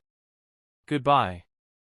The moonlight cast a pale glow, and the cold night wind swept through the empty streets. The bustling roads of daytime were now silent, with no one in sight. The only sound in the quiet night was the soft footsteps of the two boys. Kakashi glanced at Obito, who walked beside him. Unable to hold back, he asked, "What did my father talk to you about?" Obito thought for a moment, shrugged, and replied, "White Fawn Senpat said you're too reserved and should make more friends. He told me to look after you in the future." Kakashi snorted coldly. That certainly sounded like something his father would say. And honestly, Obito wasn't clever enough to make that up, but seriously, what was his father thinking? He didn't need someone like Obito to look after him. Though Kakashi was mentally grumbling, his face remained impassive. The atmosphere between them fell into silence once again. After a while, they arrived at Obito's home. Obito naturally waved goodbye. "See you, Kakashi." Kakashi nodded slightly in response, then turned and left without looking back. Obito clicked his tongue and muttered, "TCH, what a cold guy." Shaking his head, he called into the house, "Grandma, I'm home." The next morning, before the neighbor's rooster even crowed, Obito was already up. If there was no academy, Obito never lazed around in bed. What should I do today? While he was pondering, the system popped up with three choices. Option 1, a heart free of distractions sharpens the blade. Practice Lado 10,000 times. Reward, mastery of Lado. Option 2, forget the blade, spend time with Rin instead. Reward, 0.1 centimeters increase in a certain area. Option 3, ignore both women and blades, just lie flat and relax. Reward, 0.01 chakra points. Option 3 is out of the question. I, Obito, rise with the dawn and strive for greatness. How could I be so lazy? Option 2 is a bit tempting, but 0.1 centimeters? Do 1, Obito, lack 0.1 centimeters? What I lack is, he coughed, cutting off his own train of thought. Anyway, if I want to grow stronger quickly, option 1 is the obvious choice. Obito quickly made up his mind. Option 1 it is. After breakfast, I'll start practicing my blade skills. His grandmother hadn't woken up yet, so Obito grabbed some bread and milk for a quick breakfast. Then, with excitement, he picked up Kageshu, his sword, and began practicing Lado using the technique Sakumo had taught him. Haseke? Death is like the wind, always by my side. The force of this blade grows stronger with each strike. Wait, is this a sword or a katana? After an hour, Obito slumped to the ground, gasping for breath. His arms felt like they were weighed down with lead, completely unable to lift, and for some reason, perhaps due to excessive yelling, his throat was also a bit sore. Ugh. 2 hours in, and I've only managed about 100 strikes. When will I ever finish 10,000? He let out a long sigh, feeling the weight of his responsibilities pressing down on him. Then again, there was a silver lining. He was still young and didn't need his arms for any other important activities. For now, the week-long break flew by. Obito spent the entire time practicing his blade skills at home. 7 days. Do you know what these 7 days were like for me? The skin on his hands was nearly gone, his shoulders ached, and his elbows refused to rotate smoothly anymore. Despite his hard work, he hadn't even completed a fifth of the task. That's it for today. Obito sighed, trembling as he placed Kageshu down.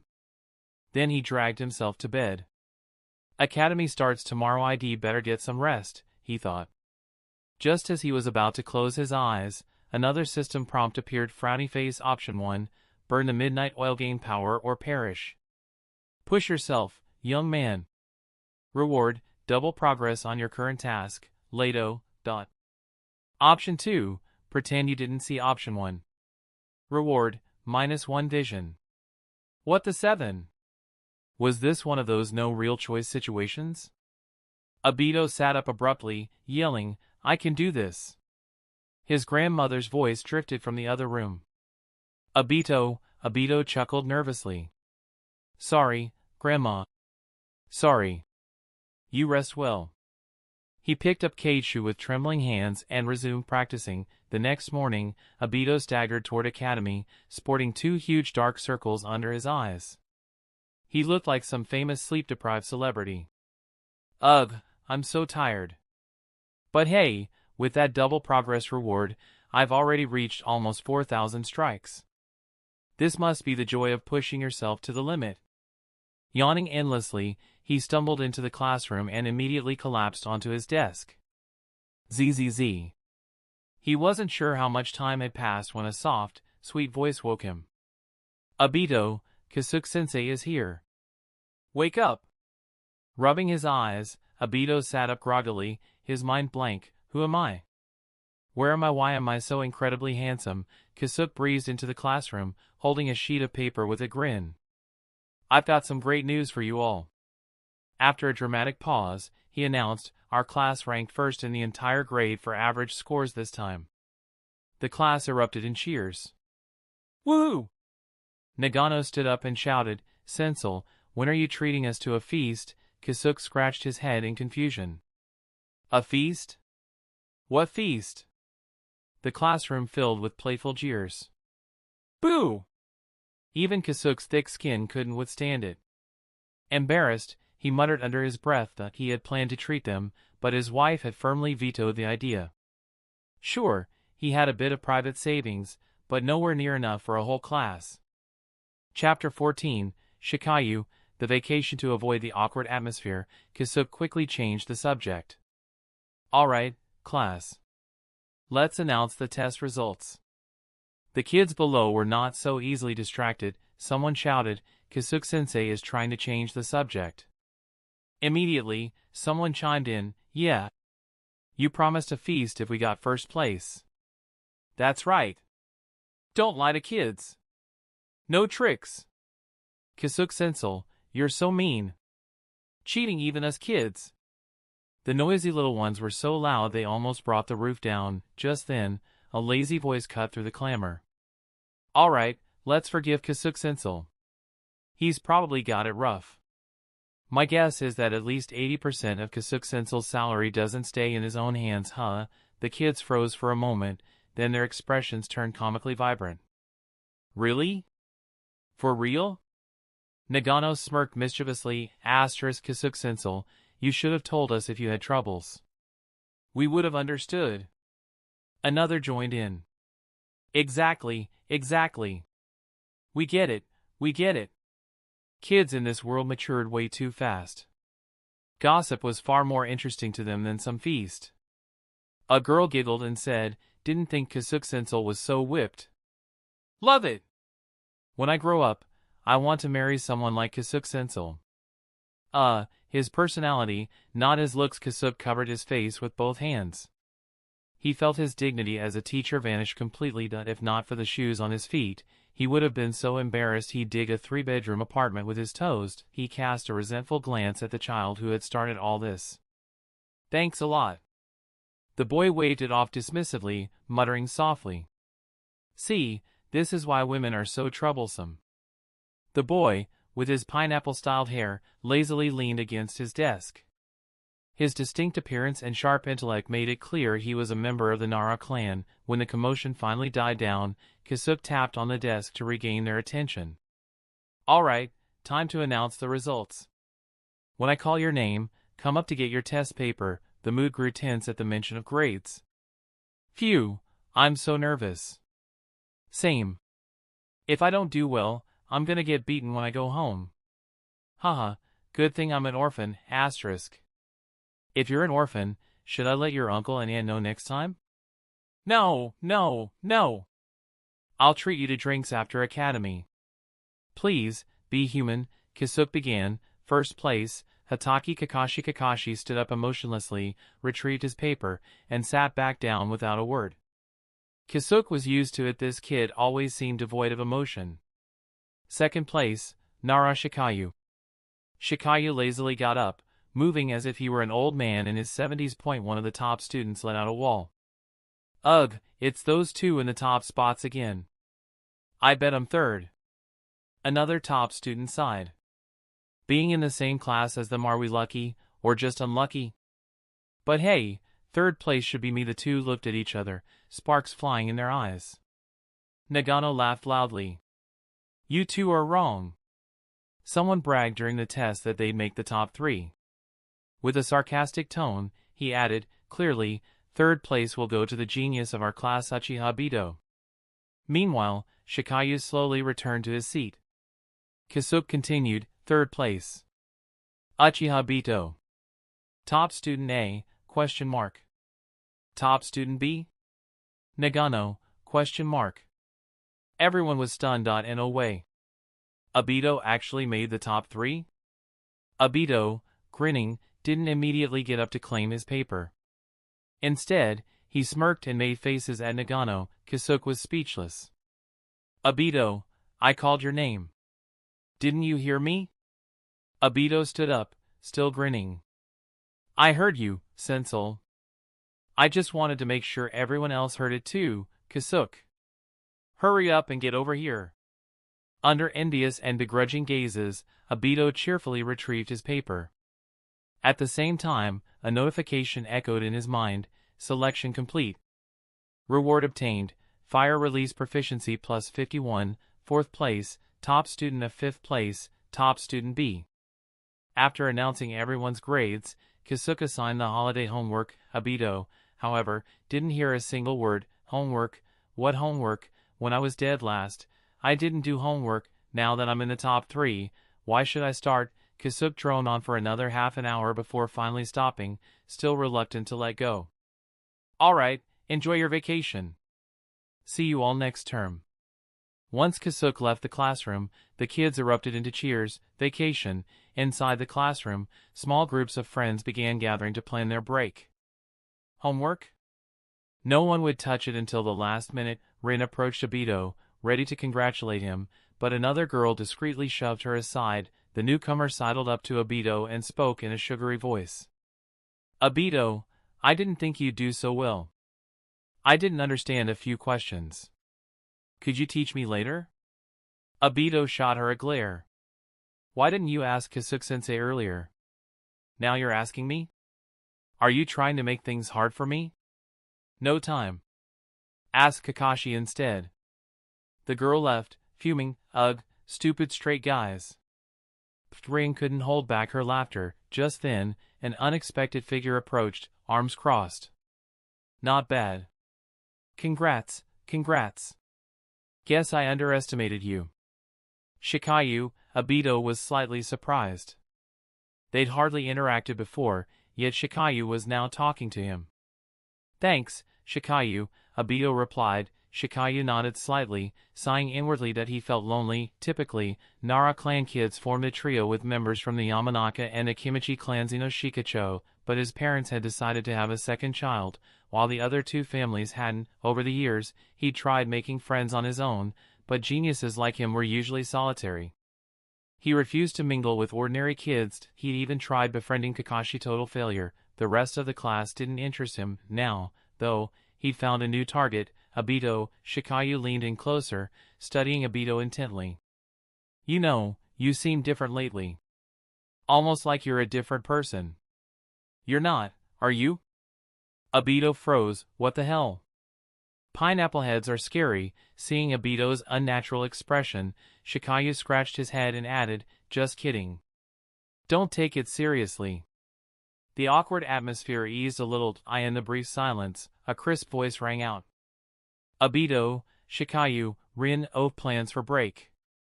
All three turned towards the speakers, thinking the same thing. Who is this person? Do we know them? Chapter 15, Arrangements. The voice belonged to a girl dressed in black. She had long, black hair, an unremarkable appearance, and a shy expression. A pair of tiny sunglasses rested on her young, delicate face. It took Obito a moment before he recognized her. Riyoko? Aburame Riyoko, their classmate from the academy. What? Obito couldn't believe it. They got along fairly well, so why did his mind go completely blank when he saw her? Rin chuckled as she grabbed Ryoko's small hand. Riyoko, when did you get here? I didn't even notice. Ryoko's voice was tinged with a bit of grievance. I've been standing right next to you for a while, but none of you paid me any attention. What the seven Obito was stunned. So, the Aburame clan's lack of presence was hereditary? After a brief chat, Shikayu excused himself and left. Rin pulled Ryoko along to join the other girls, while Obito walked over to Kakashi, slinging an arm around his shoulder with a grin. Got something to say? Kakashi frowned slightly and coldly pushed Obito's hand off. He hated being touched. Obito chuckled sheepishly. I was just thinking. I kind of miss your uncle's cooking. Do you think I could crash at your place for a meal sometime soon? Kakashi stared at him with a blank expression, clearly lost in thought. After a moment, he nodded. Fine. Tomorrow at noon.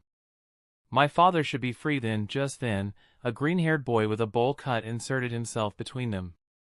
Kakashi, let's have a youthful duel. No, come on. I said no. The bromance levels in the area were skyrocketing. Feeling overwhelmed, Obito made a quick escape before he got infected. Rin, let's go. I'll walk you home. Okay. On the way home, Obito held Rin's hand the entire time. His heart felt like it was about to leap out of his chest. It wasn't until he reached her doorstep that he reluctantly let go. See you later, Rin. I'll come visit when I can. Rin gave him a bright smile and waved enthusiastically. Promise me, okay? Bye, Obito.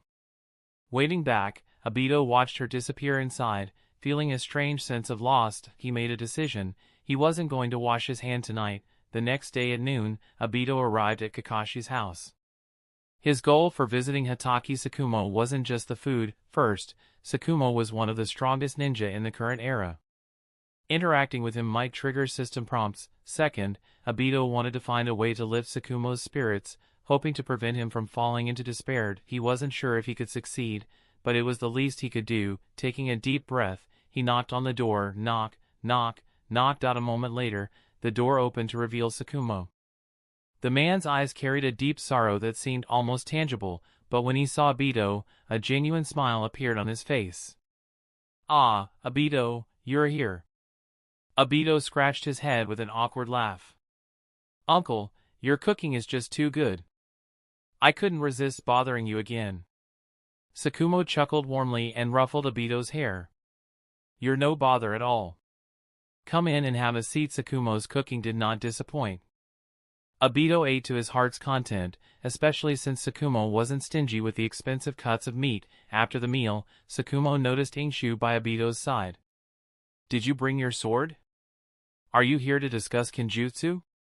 Before Obito could reply, a system prompt appeared in front of him.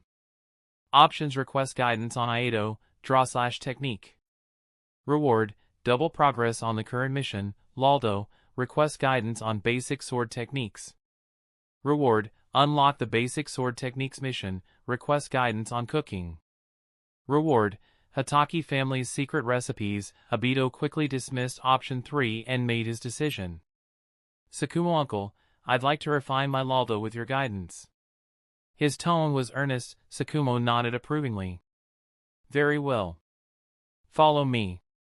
Kakashi, you join us too. He led the two boys to the training ground and began their lesson. Obito threw himself into the training wholeheartedly, and before he knew it, the entire afternoon had passed. That evening, he shamelessly stayed for dinner again. During the meal, Obito intentionally flattered Sakumo. Kakashi's so lucky to have such an amazing father like you. No wonder he's so talented. It's all thanks to your excellent guidance. You should invest more time in him. Who knows? Maybe he'll be Hokage someday. Sakumo seemed unfazed, but Kakashi's face flushed bright red under his mask. What's with Obito today? He didn't remember him being this smooth before. After dinner, Obito cheerfully asked, Uncle, your food is simply irresistible. Can I come over again sometime? Sakumo laughed and held down his son, who was clearly less enthusiastic. Of course, you're always welcome. Bidding them farewell, Obito left the Hataki household, feeling accomplished. Sakumo really is a good man. Back at home, Obito lay on his bed with a smile.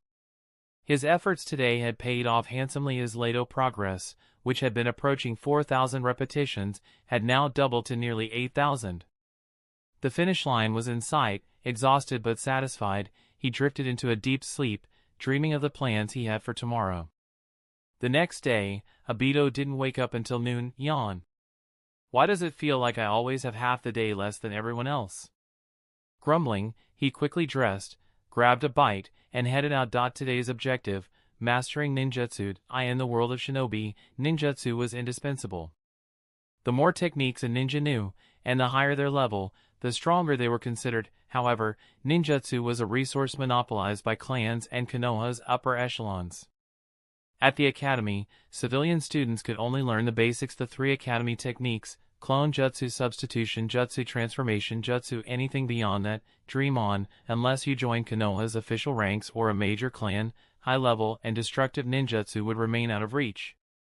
Most civilians resigned themselves to being mediocre their entire lives. Chapter 16, Learning Fire. Released from his uncle as one of Konoha's prestigious clans, the Uchiha clan boasted a profound heritage and mastery over countless jutsu. Through generations, these techniques were passed down within the family, serving as both their strength and legacy. Unfortunately, Obito's parents had perished on the battlefield. If only they were still here. Obito's expression darkened at the thought, but he quickly adjusted his mood, determination rekindling in his gaze. Right now, if he wanted to learn ninjutsu, he'd have to seek guidance from someone else. Navigating familiar alleys with ease, Obito soon arrived at a small courtyard. There, a young boy squatted on the ground, intently observing ants. When he noticed Obito, his eyes lit up with excitement. He stood quickly and ran toward him. Obito! A small smile tugged at Obito's lips. If there was anyone in the Naruto world who devoted their life to protecting Konoha, it had to be none other than Shisui. Obito ruffled Shisui's hair affectionately and asked with a grin, "Shizzle, is Uncle home today?" Before Shizzle could answer, a deep voice called out from the house. Well, Obito. What brings you to visit your uncle today?" A middle-aged man stepped out, sporting a signature spiky hairstyle, with gentle features and a spark of wisdom in his eyes. Everyone in the Uchiha clan has spiky hair unless it's Itachi, who must use premium conditioner. Scratching his head sheepishly, Obito chuckled. Well, it's been a while since I've seen you, uncle. Thought I'd drop by to check on you, and, maybe learn a jutsu or two while I'm here." The man before him was Uchiha Kawa. His uncle, Kawa, chuckled in amusement. "You sly little brat. All right, I happen to have some free time today. Let's get started." Obito pumped his fist in excitement. Yosh! Kawa guided Shizzle back inside the house, then led Obito to the backyard. The open space bore numerous small craters, evidence of intensive training. Stopping in the middle of the yard, Kawa turned to his nephew. "As Uchihas, our specialty lies in fire release. Today, I'll teach you a foundational fire release technique." Obito hesitated. "Uncle, you're not talking about the great fireball jutsu, are you?" Kawa's amused smile confirmed his suspicion. Here we go again." Obito couldn't help but sigh internally. The great fireball jutsu, a technique with legendary status for never actually killing anyone in 720 episodes. Noticing Obito's strange expression, Kawa raised a brow. "Something wrong, Obito?" Snapping back to reality, Obito quickly shook his head. "Nothing, uncle. Please, go on. After all, every great ninja starts from the basics. Build a strong foundation first, then aim higher." Nodding in approval, Kawa began explaining the key points of the great fireball jutsu. "You'll need to perform the following hand seals, then channel fire nature chakra to your throat and release it at your target in one swift burst." After the explanation, Kawa gestured. "Alright, now it's your turn to try." Taking a deep breath, Obito formed the hand seals clumsily and focused on gathering chakra in his throat. Tura small, pitiful flames sputtered out, only to be extinguished by the wind. He tried several more times, but each attempt resulted in nothing more than sparks. He felt like a glorified human lighter. Seeing his nephew's frustration, Kawa chuckled and patted his shoulder. "Don't get discouraged, Obito. When I first learned this jutsu, it took me—" He paused, reconsidering. It had only taken him half a day, but admitting that might discourage the boy even more. A lot of time and effort. Persistence is key in training. Smiling kindly, he added, I'll be inside with Shizzle. Call me if you need help. Grateful, Obito nodded. Thanks, Uncle. As Kawa returned to the house, Obito steeled himself. He began practicing the seals repeatedly, focusing intently on the changes in his chakra. He had a +5 fire release proficiency bonus. There was no way he'd fail at learning this non-lethal technique. An hour later, Kawa emerged from the house, stretching lazily. How's it going, Obito? Grinning from ear to ear, Obito replied, Uncle, I think I've got it. Kawa nodded indulgently. Learning this technique takes time. It's normal if you haven't mid-sentence. Kawa froze. Wait. What did you just say? Obito smirked. Watch this. Serpent Ram Monkey Boar Horse Tiger. Fire release, Great Fireball Jutsu. A massive fireball erupted from Obito's mouth, its intense heat warping the air as it collided with the ground, leaving a significant crater in its wake. Kawa's jaw dropped. The clan's so-called underachiever had mastered the Great Fireball Jutsu faster than he ever had. Obito, brimming with pride, glanced at Kawa curiously. Uncle, how long did it take you to learn this jutsu? Kawa hesitated. For the sake of his dignity, he decided to tell a harmless lie. About 40 or 50 minutes. Maybe a bit faster than you, but not by much. Obito nodded in admiration. My uncle is a genius. Truly worthy of becoming Hokage. However, a lingering question tugged at him. If his uncle was this brilliant, why wasn't he famous in the ninja world? Before Obito could delve further into the thought, Kawa coughed awkwardly, changing the subject. Ahem, Obito, now that you've learned the Great Fireball Jutsu, what's your next plan? Uncle, give me a moment to think. Looking ahead, 3 glowing options appeared in Obito's mind. Option 1. Continue practicing the Great Fireball Jutsu to perfect it and contribute to building a harmonious ninja world. Reward, +3 to Jutsu power. Option 2. Take advantage of your uncle's generosity and ask to learn another jutsu. Reward, a random jutsu based on your uncle's teachings. Option 3. Leave and go home for dinner. Reward, the wise knows when to eat aura, +1 charisma during meals.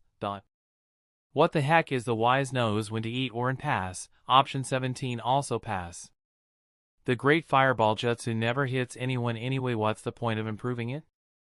The choice was clear. Option 2 it is. Chapter 17, A New Semester. Obito rubbed his hands together excitedly. Uncle, I want to learn another new jutsu. Kawa thought for a moment, then shook his head. Obito, you have to understand your limits. Why not focus on mastering the Great Fireball Jutsu first? Once you've perfected it, come back, and I'll teach you something new. Obito frowned inwardly. That won't do. If I wait until next time, the system might not give me this task again. Uncle, I just want to expand my knowledge of jutsu. Please understand my thirst for learning. Even if you just explain the basics, that would help me a lot. Preferably, just teach me a forbidden jutsu while you're at it. Seeing the eagerness in his nephew's eyes, Kawa sighed after a moment of hesitation. All right then. I'll teach you another jutsu fire style, Phoenix Sage Fire Jutsu. The moment Kawa said the words, a notification echoed in Obito's mind. System notification, choice successful. Reward obtained, fire style, Phoenix Sage Fire Jutsu. This technique's key point is. Got it, Uncle. Let's leave it here for today. Thanks! Obito interrupted with a grin. 777. Kawa's expression morphed into a mix of confusion and frustration. Didn't you just beg me to teach you? I barely said the name of the jutsu, and now you're done? Caught between amusement and irritation, Kawa finally relented with a sigh. Fine. Thanks, Uncle. See you later. Obito bolted toward home, humming a jaunty tune. Feeling so free. Pleased with himself, he thought, learning 2 jutsu in half a day? That's me, Alright. Hard work really is the only path to success. Time to grind for more system missions. Back at home, Obito rummaged around his room, only to discover something alarming. "Where's my sword?" he shouted. His grandmother's voice came from outside. "I cleaned your room today. It's under the bed, in the box." "Ah, found it!" Obito exclaimed, pulling out the sheathed blade. With his trusty weapon in hand, he got to work on his tasks. "Let's go!" Lion's Roar. 36 Blades of Torment. In the following days, Obito poured himself entirely into training. Time flew by without him even noticing. For him, training was never dull. Performing flashy jutsu, wielding elegant sword techniques, and darting over rooftops, this was a dream come true compared to his past life. If only the system would reward me with a telescope jutsu, now that would be perfect. Thanks to the system, Obito's skills had improved tremendously. He'd mastered the Great Fireball Jutsu, Phoenix Sage Fire Jutsu, Dragon Fire Jutsu, and Earth Release, Earth-style Wall. Not counting the basic 3 Academy techniques. After learning Aito, he even managed to borrow some foundational sword techniques from Sakumo Hataki. His taijutsu had reached somewhere between Jinin and Chunin level, though Jinjutsu remained his weak point. But hey, I'm an Uchiha. Once I awaken my Sharingan, that problem will solve itself. Reflecting on his break, Obito grinned. This vacation was super productive. My strength's grown so much, I've gotten closer to Rin and Sakumo simple. Though rumors about Sakumo continued to worsen, Obito felt confident. As long as he keeps his inner resolve, he'll make a different choice this time. I hope Kakashi can finally have a happy life. With a sigh, Obito lay down to rest. Tomorrow marked the start of the new semester. First day of academy. As expected, Obito was called to Kasuke. Sitting at his desk, Kasuke eyed the sulking boy in front of him. "Obito," he said with a cold snort, "why didn't you do your homework again?" Obito thought for a moment, then replied, "Sensei, I think the stuff you're teaching is useless." Before he could finish, Kasuke sighed and interrupted. "Obito, don't put yourself down like that. You actually have a lot of potential." 777. "Sensei, I was saying your assignments don't really help improve our strength." Kasuke tapped his desk thoughtfully. He knew the academy's curriculum wasn't the most rigorous. A lively student like Obito needed a different approach. "Alright, how about this?" Kasuke finally said. "If you can maintain stable grades, I'll allow you to skip the homework. But this stays between us, don't tell anyone else." Overjoyed, Obito immediately agreed. "No problem, Sensei." "Good. Now get back to class before you're late for the next lesson." Returning to class, Obito was intercepted by a freckled boy with an aggressive glare. "Obito, duel me after academy today," the boy demanded. Obito sighed and pushed him aside. "People who know you call you Nagano. Those who don't might think you're Mike Gano." "What? Look, you're no match for me. I suggest you give up." Nagano sneered. "Give up? That word doesn't exist in my dictionary." You should probably go back to the bookstore, then. Sounds like you bought a bootleg dictionary." As Nagano fumed in silence, Obito breezed past him and sat next to Rin. "Rin, have you gotten even prettier in just a few days?" he teased with a grin. Rin's cheeks turned pink. "Obito, stop teasing me." "I'm not teasing. Everyone knows Obito Uchiha never lies." From across the room, Nagano shouted angrily, "Liar. You made me waltz in the cold all night last time. Obito's mouth speaks only lies." Obito shot him a warning glare. "Watch it, birdbrain. You want a beating that badly? Meet me at the training grounds after academy." Nagano smirked. "Fine. Whoever chickens out is a mutt." With a scoff, Obito muttered, "Never seen someone so eager to lose." Chapter 18, Starting the Sage Mode Quest. In the training ground, two figures faced each other in silence.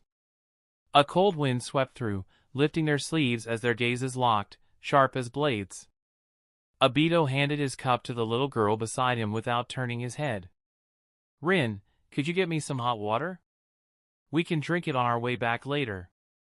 Once the little girl left, Obito rolled up his sleeves and beckoned at Nagano with a smirk. "Come on, make it quick." Nagano scoffed, folding his arms triumphantly. "Obito, you must think you've already won, don't you?" Obito nodded without hesitation, though inwardly he felt a flicker of impatience. "If you want to fight, just fight already. Why so much talking?" Nagano put his hands on his hips, grinning smugly. "Ha! If that's what you think, you're in for a rude awakening. Over this break, I've worked 100 times harder than anyone else. The me standing before you now is nothing like the me from before. The current me." Before Nagano could finish his monologue, a fist suddenly filled his vision. Boom! Obito's punch landed squarely on Nagano's face. Stars exploded in Nagano's vision as he lost his balance and crashed to the ground with a loud thud. Obito immediately followed up, pummeling Nagano mercilessly. "This is what you get for talking too much?" Nagano curled up on the ground, shielding his head as he muttered angrily. "You scumbag! Attacking me out of nowhere! You can't handle a proper fight, huh? You're nothing but—" Obito pressed down harder with his foot, cutting him off. "Oh, is that right? Welcome to the real world, buddy." In just a few minutes, Obito decisively ended the fight, or rather, it was a one-sided beatdown. Not long after, Rin came running back with a cup in her hands. "Obito, here's your cup." Obito took the cup and smiled, his eyes curving into crescents. "Thanks, Rin." He glanced at the defeated Nagano sprawled on the ground, then raised the cup high, a heroic feeling welling up inside him. "One, Obito." Pfft. The water shot out of his mouth and sprayed directly onto Nagano's face. "Arg!" Nagano howled. Obito looked at Rin in disbelief. Rin blinked innocently. "You said to get hot water, so I brought you freshly boiled water." Obito froze. Awkwardly, he put his hands together in a gesture of apology toward Nagano. "My bad. Truly, my bad. Let's go, Rin." Hand in hand with Rin, Obito left the scene of the crime. Behind them, Nagano's walls echoed through the entire academy. "Obito! I swear I'll never forgive you." After seeing Rin safely home, Obito wandered the streets with a frown. He had a big problem on his hands. The system hadn't given him a single quest in nearly 10 days. During this time, he had tried every weird pose and action he could think of, but the system remained unresponsive. And without the system, the source of all his confidence was gone. "System, are you there? How about a quest? System Nilsan? System Ojisama? System Sama?" Finally, the system had enough. A glowing interface suddenly popped up in front of him. Obito's eyes widened in surprise. Holy Walt, that actually worked? But these options. Options. Soak in any kind of slime for 30 minutes daily for 10 years. Reward, Sage Mode from Shikatsu Forest. Practice imitating a toad's croaking and jumping for 30 minutes daily for 10 years. Reward, Sage Mode from Mount Maiboku. Practice crawling like a snake for 30 minutes daily for 10 years. Reward, Sage Mode from Ryochi Cave. Obito stared at the options in disbelief. Seriously, what kind of cursed choices are these? Are you trying to ruin my social life? He could almost hear the system's smug voice. Ding! Make no mistake, this system is targeting you. Which one do I even pick? Or rather, can I pick any of these? For the first time, Obito considered his options purely based on practicality rather than rewards. Option 1? Nope. My OCD would never survive. Option 2? Croaking and jumping like a toad, too conspicuous. Sighing, he made his choice. Option 3 it is. Pain is the price of power, he told himself. Even if it means flirting with social death, the strength gain will be worth it. Late that evening, under the cover of darkness, Obito crept out of his house. There's no way anyone's out here at this hour, he muttered, slipping into a nearby grove. After confirming he was alone, Obito lay on the ground and began to imitate a snake's crawling movements. Halfway through, he paused and muttered to himself. Thank goodness I was smart enough to lay down a towel first. Otherwise, this would be unbearable. Unbeknownst to him, on the other side of the grove, a diligent young man was practicing his kicks. After completing a set, he stopped and frowned. Strange. Did I just hear Obito's voice? Curious, might Guy followed the sound, his heart lifting at the thought. Could it be that Obito is training as hard as I am, even at this late hour? Truly, he understands the essence of youth. Guided by the sound, he soon spotted Obito in the distance. That is Obito-kun, but what is he doing? Guy watched intently as Obito squirmed forward on the ground. Obito, on the other hand, was gritting his teeth. Damn it, this hurts. At this rate, my iron rod's going to get ground down to a needle.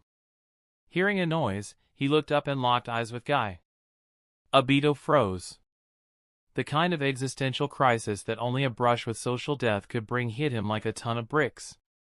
Why is Guy here? Why now? But Guy, completely oblivious, broke the silence with a question. Obito, what are you doing? Obito hesitated for a moment before replying. I'm activating Dragon Spine Technique. Dragon Spine Technique? Yes. It's a combination of movement and biomimicry designed to train core strength and awaken dormant muscle groups. Guy's eyes lit up, admiration written all over his face. Obito, can I join you? Chapter 19, Danzo's Proposal. The small grove was peaceful, the rustling leaves harmonizing with the whisper of the wind. Obito was still crawling forward with great difficulty, gritting his teeth and dragging himself inch by inch. But this time, he wasn't alone. A green snake slithered alongside him, wriggling and twisting clumsily. The duo's movements were awkward, almost comedic in their synchronicity. Obito was numb to it all. It felt like he and Guy were reenacting the legend of the white snake, except it was more embarrassing than mythical. Guy crawled earnestly beside him, marveling aloud. Obito, I never thought that this dragon training would actually stimulate the core muscles so effectively. He tilted his head in admiration. How did you come up with such a genius training method? Obito's voice was calm but firm as he replied, during training, don't speak. It disrupts the effectiveness of the practice. Guy let out an "oh" and immediately zipped his lips. Finally, Obito could breathe a sigh of relief. For a moment, the grove was silent save for the rustle of leaves and the soft scraping sound of their crawling. But the silence didn't last long. Obito, do you come here every night to train? Can I join you from now on? Obito's eye twitched. He responded, enunciating each word with exaggerated clarity. No. You. Can. Not. We are not compatible. Give up on this dream already. Guy's expression fell, his thick eyebrows drooping in disappointment. He couldn't help but feel that Obito didn't see him as a friend, even though he had already considered Obito a confidant in his heart. As Obito firmly rejected Guy, a shimmering screen of light appeared before his eyes. Option 1, the path of training is long and lonely. Since someone wants to join you, embrace the companionship and train together. Reward, Taijutsu Mastery Upgrade, Chunin Level, ... Option 2, even if Obito starves to death, even if there's no reward, he will never engage in performance art with a green skin kappa. Reward, none. Option 3, tell Guy that if he convinces Kakashi to join, then you'll agree to train together as a trio. Reward, 3's a crowd aura. 3's a crowd aura, as long as 2 or more people are accompanying you, no matter what you're doing, you will never feel awkward. Obito sighed deeply. He truly wanted to reject outright, but the rewards were simply too enticing. Forcing a smile, he turned to the snake beside him. "Guy, actually, I was just joking earlier. From now on, let's train together. We'll encourage, supervise, and push each other to improve." Guy's previously dim spirits reignited with blazing passion. "Really, Obito? That's fantastic." At that moment, the system's chime echoed in Obito's mind. Choice successful. Reward obtained, Taijutsu Mastery Upgrade, Chunin level, ... Obito exhaled heavily. What a pain. He felt a surge of strength coursing through his body. His crawling speed noticeably increased. However, to his surprise, no matter how much faster he crawled, Guy kept up effortlessly. "This doesn't make sense," Obito muttered under his breath. After thinking for a moment, realization dawned on him. Ah, this must be the difference between an oak and a wandering dragon. 1 week later. In the classroom at the Ninja Academy, the teacher stood at the podium, delivering an impassioned lecture. Obito, however, was distracted. His gaze kept drifting to an empty seat in the corner. "Kakashi, why didn't he come to class today?" After class, while wandering the training grounds, Obito spotted a familiar figure. Kakashi stood there, waiting, and nodded slightly when their eyes met. Obito approached him, puzzled. "What's going on, Kakashi?" Kakashi was silent for a moment before speaking in a calm voice. "I've applied for early graduation. I won't be attending the academy anymore. I just thought I'd let you know." Obito's expression grew complex, but he nodded. "I understand." Kakashi standing before him was still just a child, not yet the composed and unflappable Kakashi he remembered.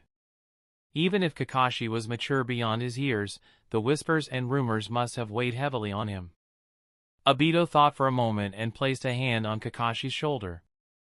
This time, Kakashi didn't brush it away.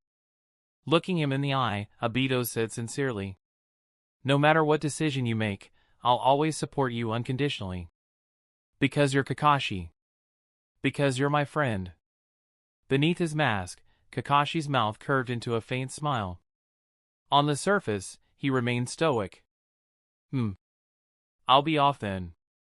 Even Kakashi didn't realize that his steps were much lighter as he left. Watching him go, Obito smirked. Damn tsundere. Would it kill him to say a few more words? Just then, Guy came running toward him in a hurry. "Obito! Obito! I just saw Kakashi talking to you." "What did he say? Did he explain why he wasn't in class today?" The sheer force of Guy's enthusiasm made Obito take 2 cautious steps back. He recounted Kakashi's words. Hearing them, Guy seemed to deflate, murmuring despondently, "How could this happen? How could this happen?" But then, his resolve hardened, and he declared firmly, "No, I'm going to graduate early too." Obito shook his head, mercilessly crushing Guy's dreams. "Guy, let's be real here. With your abysmal transformation jutsu, graduating might be a bit of a stretch." Guy froze, his confidence cracking. "Star. You might be right." As days passed, the rumors about Sakumo Hataki, the white fan of Konoha, only grew worse. What began as whispers turned into a storm of malice, reaching a fever pitch. Some tried to defend Sakumo, but their voices were quickly drowned out by the overwhelming tide of scorn. Someone who can't complete a mission is useless. Why hasn't he died yet? He caused such a massive loss to the village. How does he even have the face to stay here? I feel ashamed for him. I say we banish the white fan. He's a disgrace to Konoha. Once hailed as a hero, Sakumo had fallen, and now everyone seemed eager to trample on him. It was as if tearing him down elevated their own status, granting them the intoxicating power to judge and condemn. Hokage's office.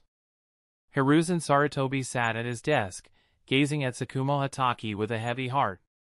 "Sakumo, I." The weight of the slander and hatred was crushing the young man before him. Sakumo's once proud stance had crumbled, his sharp eyes now dull and lifeless. The man who had been Konoha's white fang was gone. In his place was a hollow shell. From the shadows, another figure stepped forward. "Let me handle this, Hiruzen." Danzo strode toward Sakumo, his voice calm but commanding. "Sakumo Hataki, there's an opportunity for you to redeem yourself, a mission to reclaim your honor. If you succeed, the voices of dissent will vanish, and you'll once again be a hero in the eyes of the village." Danzo's eyes glinted coldly as he leaned closer. "Well? Are you willing to take it?" Chapter 20, Mission and Leisure. Sakumo abruptly lifted his head, as though he had come to a decision in an instant. "I." Before he could finish, the third Hokage interrupted, his voice low and steady. "Sakumo, don't rush your answer. This mission is fraught with peril and may put you in a life-or-death situation. Think it through carefully before giving us your decision." Danzo furrowed his brows slightly, a trace of displeasure flashing through his eyes. However, his words carried a different tone. "Yes, take your time. This might very well be your last chance." He paused before adding, "Your team members have already agreed to join. So, you." The third Hokage slammed his hand on the desk with a heavy thud. "Enough, Danzo. Stop pressuring him. Let Sakumo make his own decision." Sakumo's expression was conflicted, his emotions seemingly at war. Yet, this turmoil was only a facade. In truth, he was calmly analyzing the situation. On the surface, the third Hokage appeared hesitant about him taking this mission. But who could say for sure if this wasn't a ploy between him and Danzo, playing the classic good cop bad cop routine? After a moment of contemplation, Sakumo finally asked, "May I know the details of the mission in advance?" The third Hokage nodded, pulling a scroll from a drawer and handing it to him. "This mission is highly sensitive.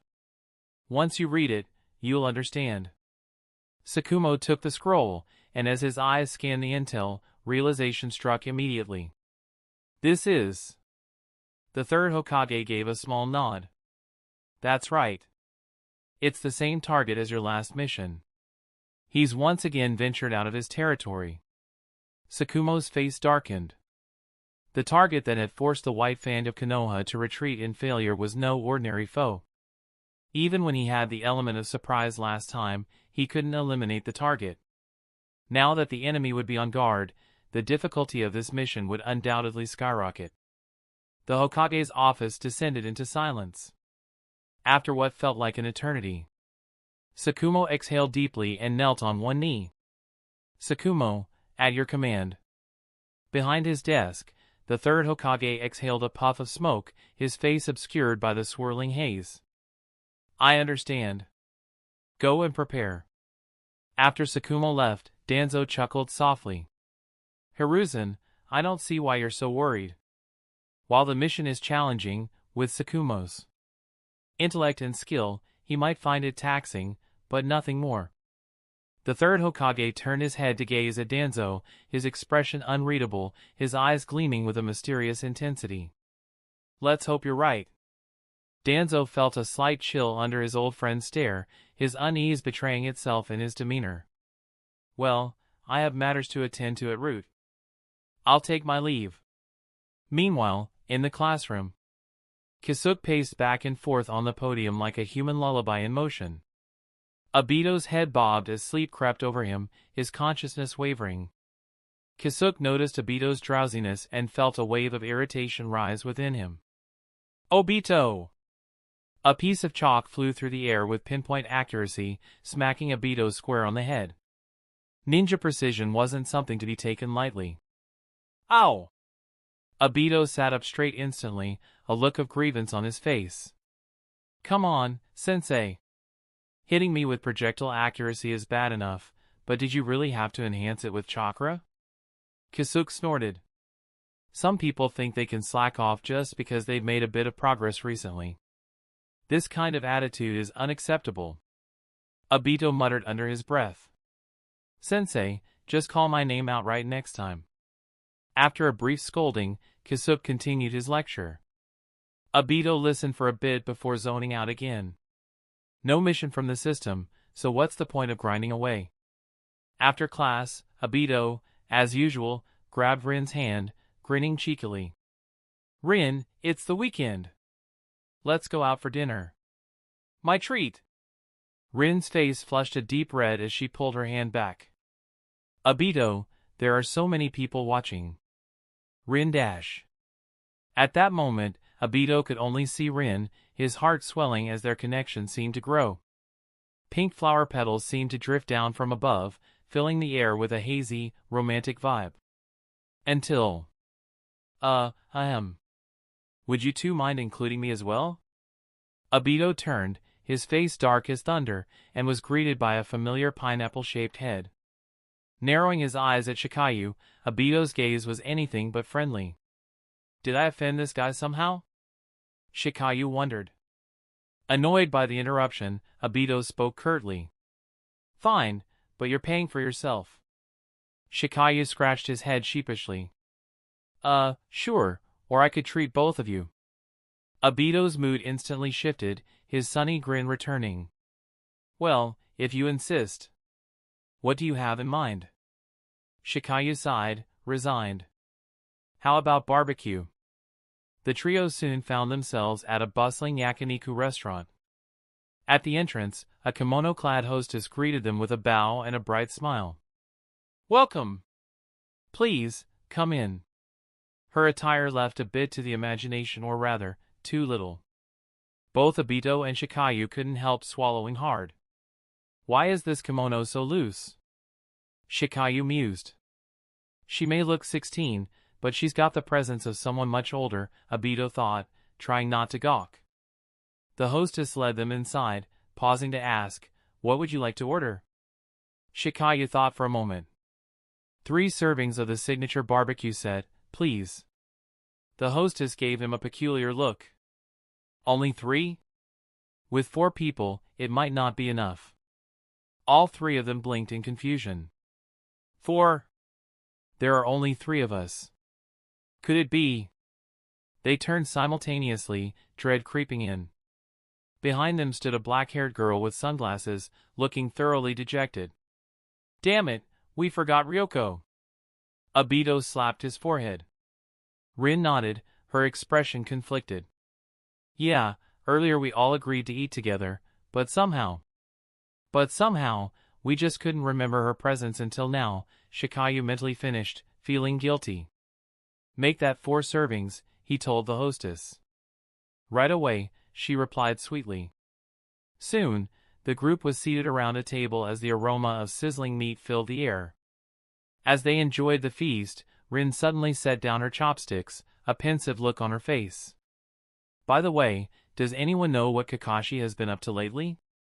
I haven't heard from him in a while. That's the end of this tale for now. Like, sub, and comment for part 2. Check out the other stories on the channel, and with that being said, peace.